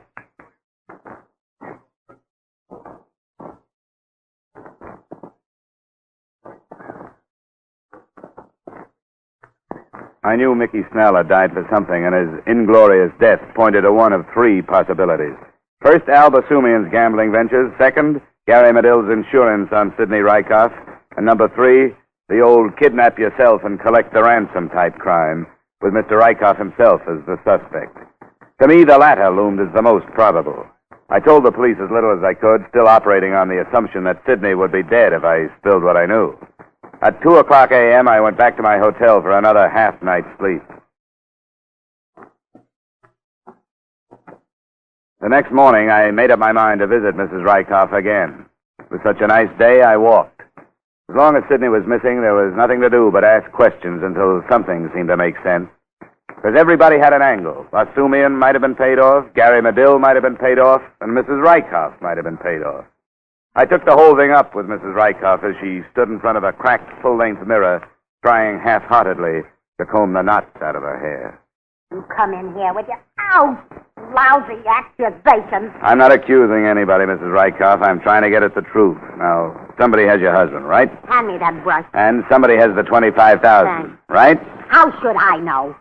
Look, I don't have any interest in Sidney Rykoff. I don't care if he's alive or dead. I don't care about your $25,000. All I know is I'm sick of hearing about Sidney Rykoff, Sidney Rykoff, Sidney Rykoff. I have a good mind to go out and change my name. You two must have had a fine romance. Oh, he was okay for a while. It was winning steady. I can't stand to go with a guy that can't win. And when he lost... He slept in the hall. Exactly. A man has to fight for me. I ain't just sitting here waiting for losers. And Sidney was winning, wasn't he? Winning? Winning what? With that Medill as his manager, what could he win? What kind of a contract did Sidney have with Medill? Medill got everything, including Sidney's third molars. So what was I supposed to do? Look at this place. Sofa needs covers. Boy, could I use some clothes. Tatters. Look here. Seams busting out all over. I like Sidney to win, but I like him to win something big. Maybe you can if you bet on him. Take Basumian, for instance. Never gamble. It's against my whole way of life. And then there's the possibility that you got in debt and knowing about Medill's $100,000 policy on Sidney, talked Sidney into kidnapping himself and writing to the insurance company for ransom. That's a dirty crack. But a pretty fast way to get out of debt. I've been scouting around. You owe a lot of people. I'd put the figure up to around $10,000. For a girl who lives like you do, that's a big sum. You make me mad. Get out of here. Bet you didn't think it would be like this when you first met Sidney, huh? Golden Gloves winner, handsome boy, trips around the country. I'll bet Get you... out! Now put down that candlestick. I'll get it. You finish your hair. I'll get it. You stay where you are. Oh, copper, huh? Yeah, what is it, Sergeant? Mrs. Rykoff live here? Hi, Mrs. Rykoff. What is it? Well, I'm afraid I've got bad news for you, Mrs. Rykoff. Your husband, Sidney. What happened? They found him on the highway just outside of town. He's dead. I studied Mrs. Rykoff. Her face showed only what could have been contempt and maybe a little relief. The officer made an embarrassed exit, and I closed the door. Mrs. Rykoff walked to the window, and I followed her. We didn't say anything for a long while, and then she turned to me. What do you expect me to do? Cry? Not if you don't feel like it. I feel like I felt when they paroled me. I didn't know you did time. Twice. For what? Burglary and a couple other things. What are you going to do now? I don't know, something. Go away, I guess. You know, he wasn't such a bad guy when you got to know him. He tried hard. I used to sit in the front row, and when they knocked him down, I'd stand up and yell at him and call him every name in the book until I saw how mad he got, and he'd get up and win. Funny guy. I never could figure if he won because he loved me or if he won because he couldn't stand me. Hey, have a drink with me, will you? I'd appreciate it. Sure.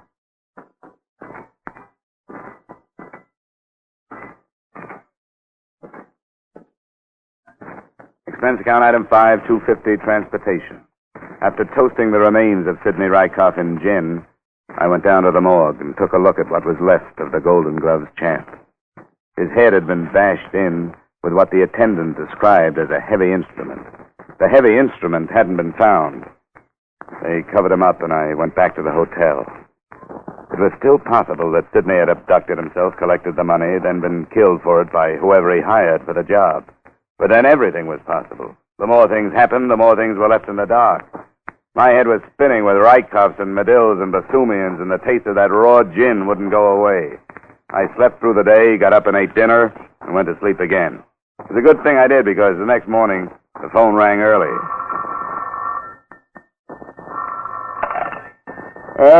Hello. Mr. Dollar, Yeah? this is Al. Al, give me a sec. Oh, yeah, Al. Yeah, Basumian. You better get down here to my place. Yeah, why? Don't be ridiculous. I can't tell you over the phone. 1050 Clay Street in 10 minutes, huh? Yeah, as soon as possible. Well, hurry. Yeah.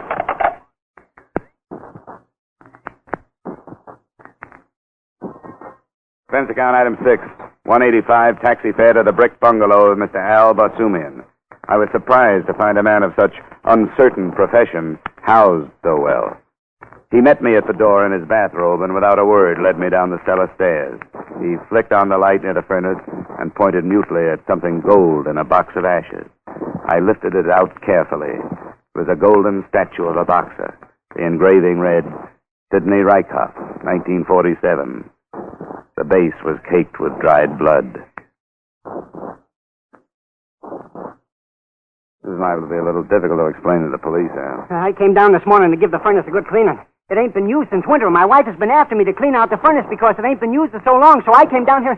Look, Dollar, I didn't have nothing to do with this. This is probably the object that killed Sidney Rykoff. Could very well be that you thought up this kidnapping, killed Sidney, and took the dough. Would I kill Sidney, plant a murder weapon in my own furnace, and then call you? Now, would I? To throw suspicion away from yourself? It's been done before. All I can say is I didn't do it. Look, Dollar, I'd call you because I thought maybe you could get me out of this. You being a man of influence... As far as influence goes, mine stops at getting funeral passes. I'd stick around if I were you, Al. Any traveling you might do between now and when the police get here is liable to be considered a confession. You gonna turn me in? What would you suggest? Drop the trophy back in the box, Dollar. Every so often I run into something like this. Come on, stand away. Just shows you, Al. Never trust a friend. He might be more honest than you. Get upstairs. Get those hands up. You bet. He walked me in front of him for a few paces. As we passed the light switch, I let my elbow brush it down. As the lights went out, I fell to the floor. He shot over me, and I felt the hot sprinkle of powder. I grabbed his legs and pulled him to the ground. Okay, Al. Come on, let it go. Let it go, I say. You dirty double-crosser! Come on, drop it. I grabbed the gun and felt my way along the floor on the wall to the light switch. When I snapped it on, I found I'd left a very cold Mr. Basumian on the cellar floor. I took the Golden Gloves trophy out of the box of ashes, wrapped it in a piece of newspaper, and headed up the stairs.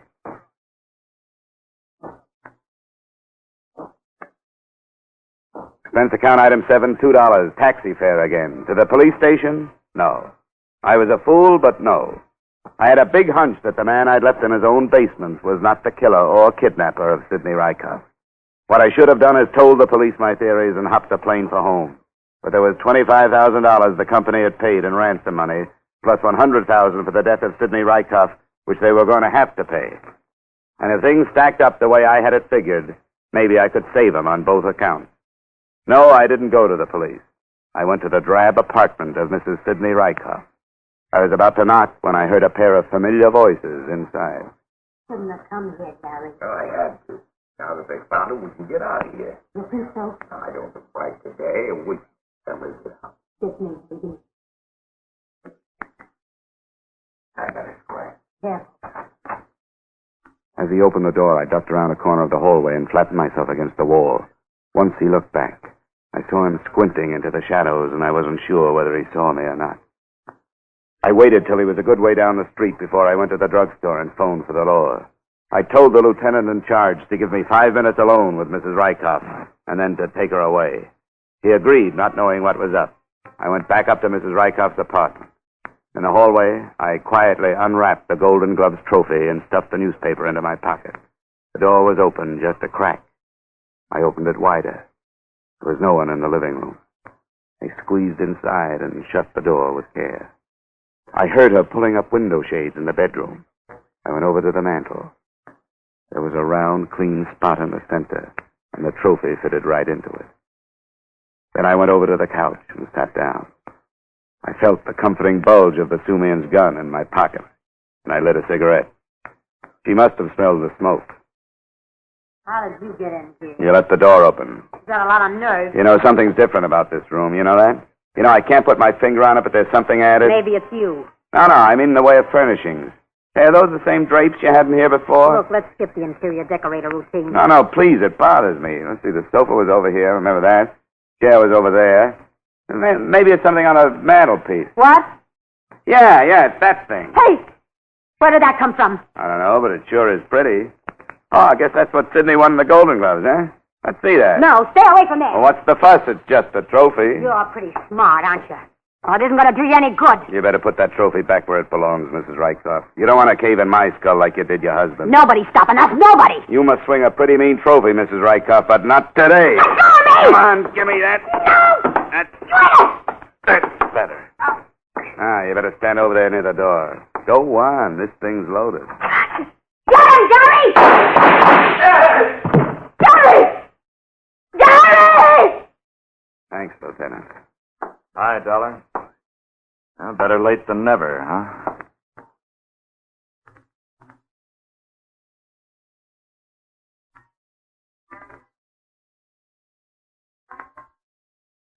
It all tied up nice. Al Basumian's gambling racket was looked into and cracked wide open.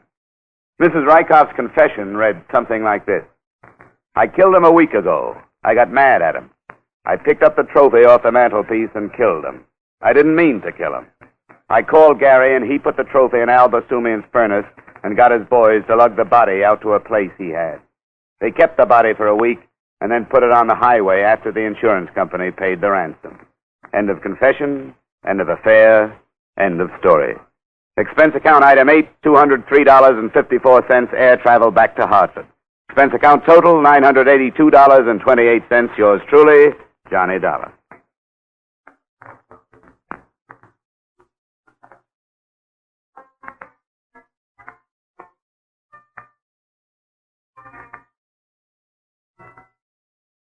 Yours truly, Johnny Dollar, stars Edmund O'Brien in the title role and is written by Gil Dowd and David Ellis, with music composed and conducted by Leith Stevens.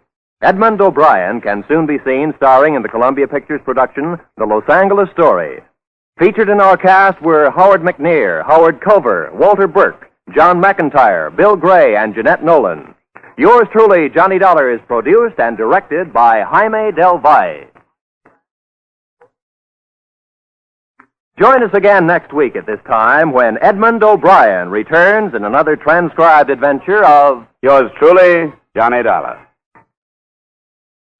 Welcome back. O'Brien had a few stumbles kind of early in the rehearsal, but he seemed to recover later on and did very well. And I think that the one thing that the authors really tried to convey with Johnny Dollar, and I think this is true particularly once you get past the Charles Russell run, is they had a sense where they wanted us to understand the character as a classic kind of stand-up guy who appreciated people and what they did, even when others didn't. And you saw that with his extra pay to the pilot, even though he hadn't promised the pilot any extra pay. So, another great Edmund O'Brien performance in the books. I'm glad we'll be getting back to actually aired broadcast and nothing but in just next week. But we do have I do have one comment here from Facebook. A great podcast. Having come in on late, do you have or can you provide a list of all the episodes that have bonus material? Eric, this is a great suggestion, and I'm going to put that on my list of to-do. I can't really go back and list like every app episode that had, say, an unhosted show, but I can find where the best of performances are at, where we get to hear the actors in some other role, like Basil Rathbone in Phantom of the Opera or Alan Ladd in Casablanca. I've got that all got that on my to-do list. It gets kind of long because we've got another project in terms of doing some rewriting on my novel, but I've got that on there, and I will let the listeners know when we have that set up. All right, and a couple quick comments off Podcast Alley. My television hasn't been turned on in weeks, and I don't miss it. I'm happier about that than Comcast is. Thanks for the comment, and just to love Adam, love the show from Robin. Well, thank you so much for your great comments, and I encourage everyone to please cast your vote for the show over on Podcast Alley, podcastalley.greatdetectives.net. I did go ahead and I have moved Crime Correspondent to the list of shows that we will someday do. There's only one episode in existence, so I'm not going to include that as an unhosted extra, but one of these days, I think there are some of those shows out there that, even though they have one episode, are kind of worth listening to. This one has Paul Frees, who, like Frank Graham, was known as a man of 1,000 voices. And actually, for our next quarterly special, we are going to be doing a radio show where there's only one episode in existence, and we'll talk about that in a little bit. That's about 8 weeks away. But we're going to go ahead and we will wrap it up. Got a comment? Email it to me, box13@greatdetectives.net. Cast your vote for the show on Podcast Alley, and be sure to follow us over on Twitter @Radio Detectives. From Boise, Idaho, this is your host, Adam Graham, signing off.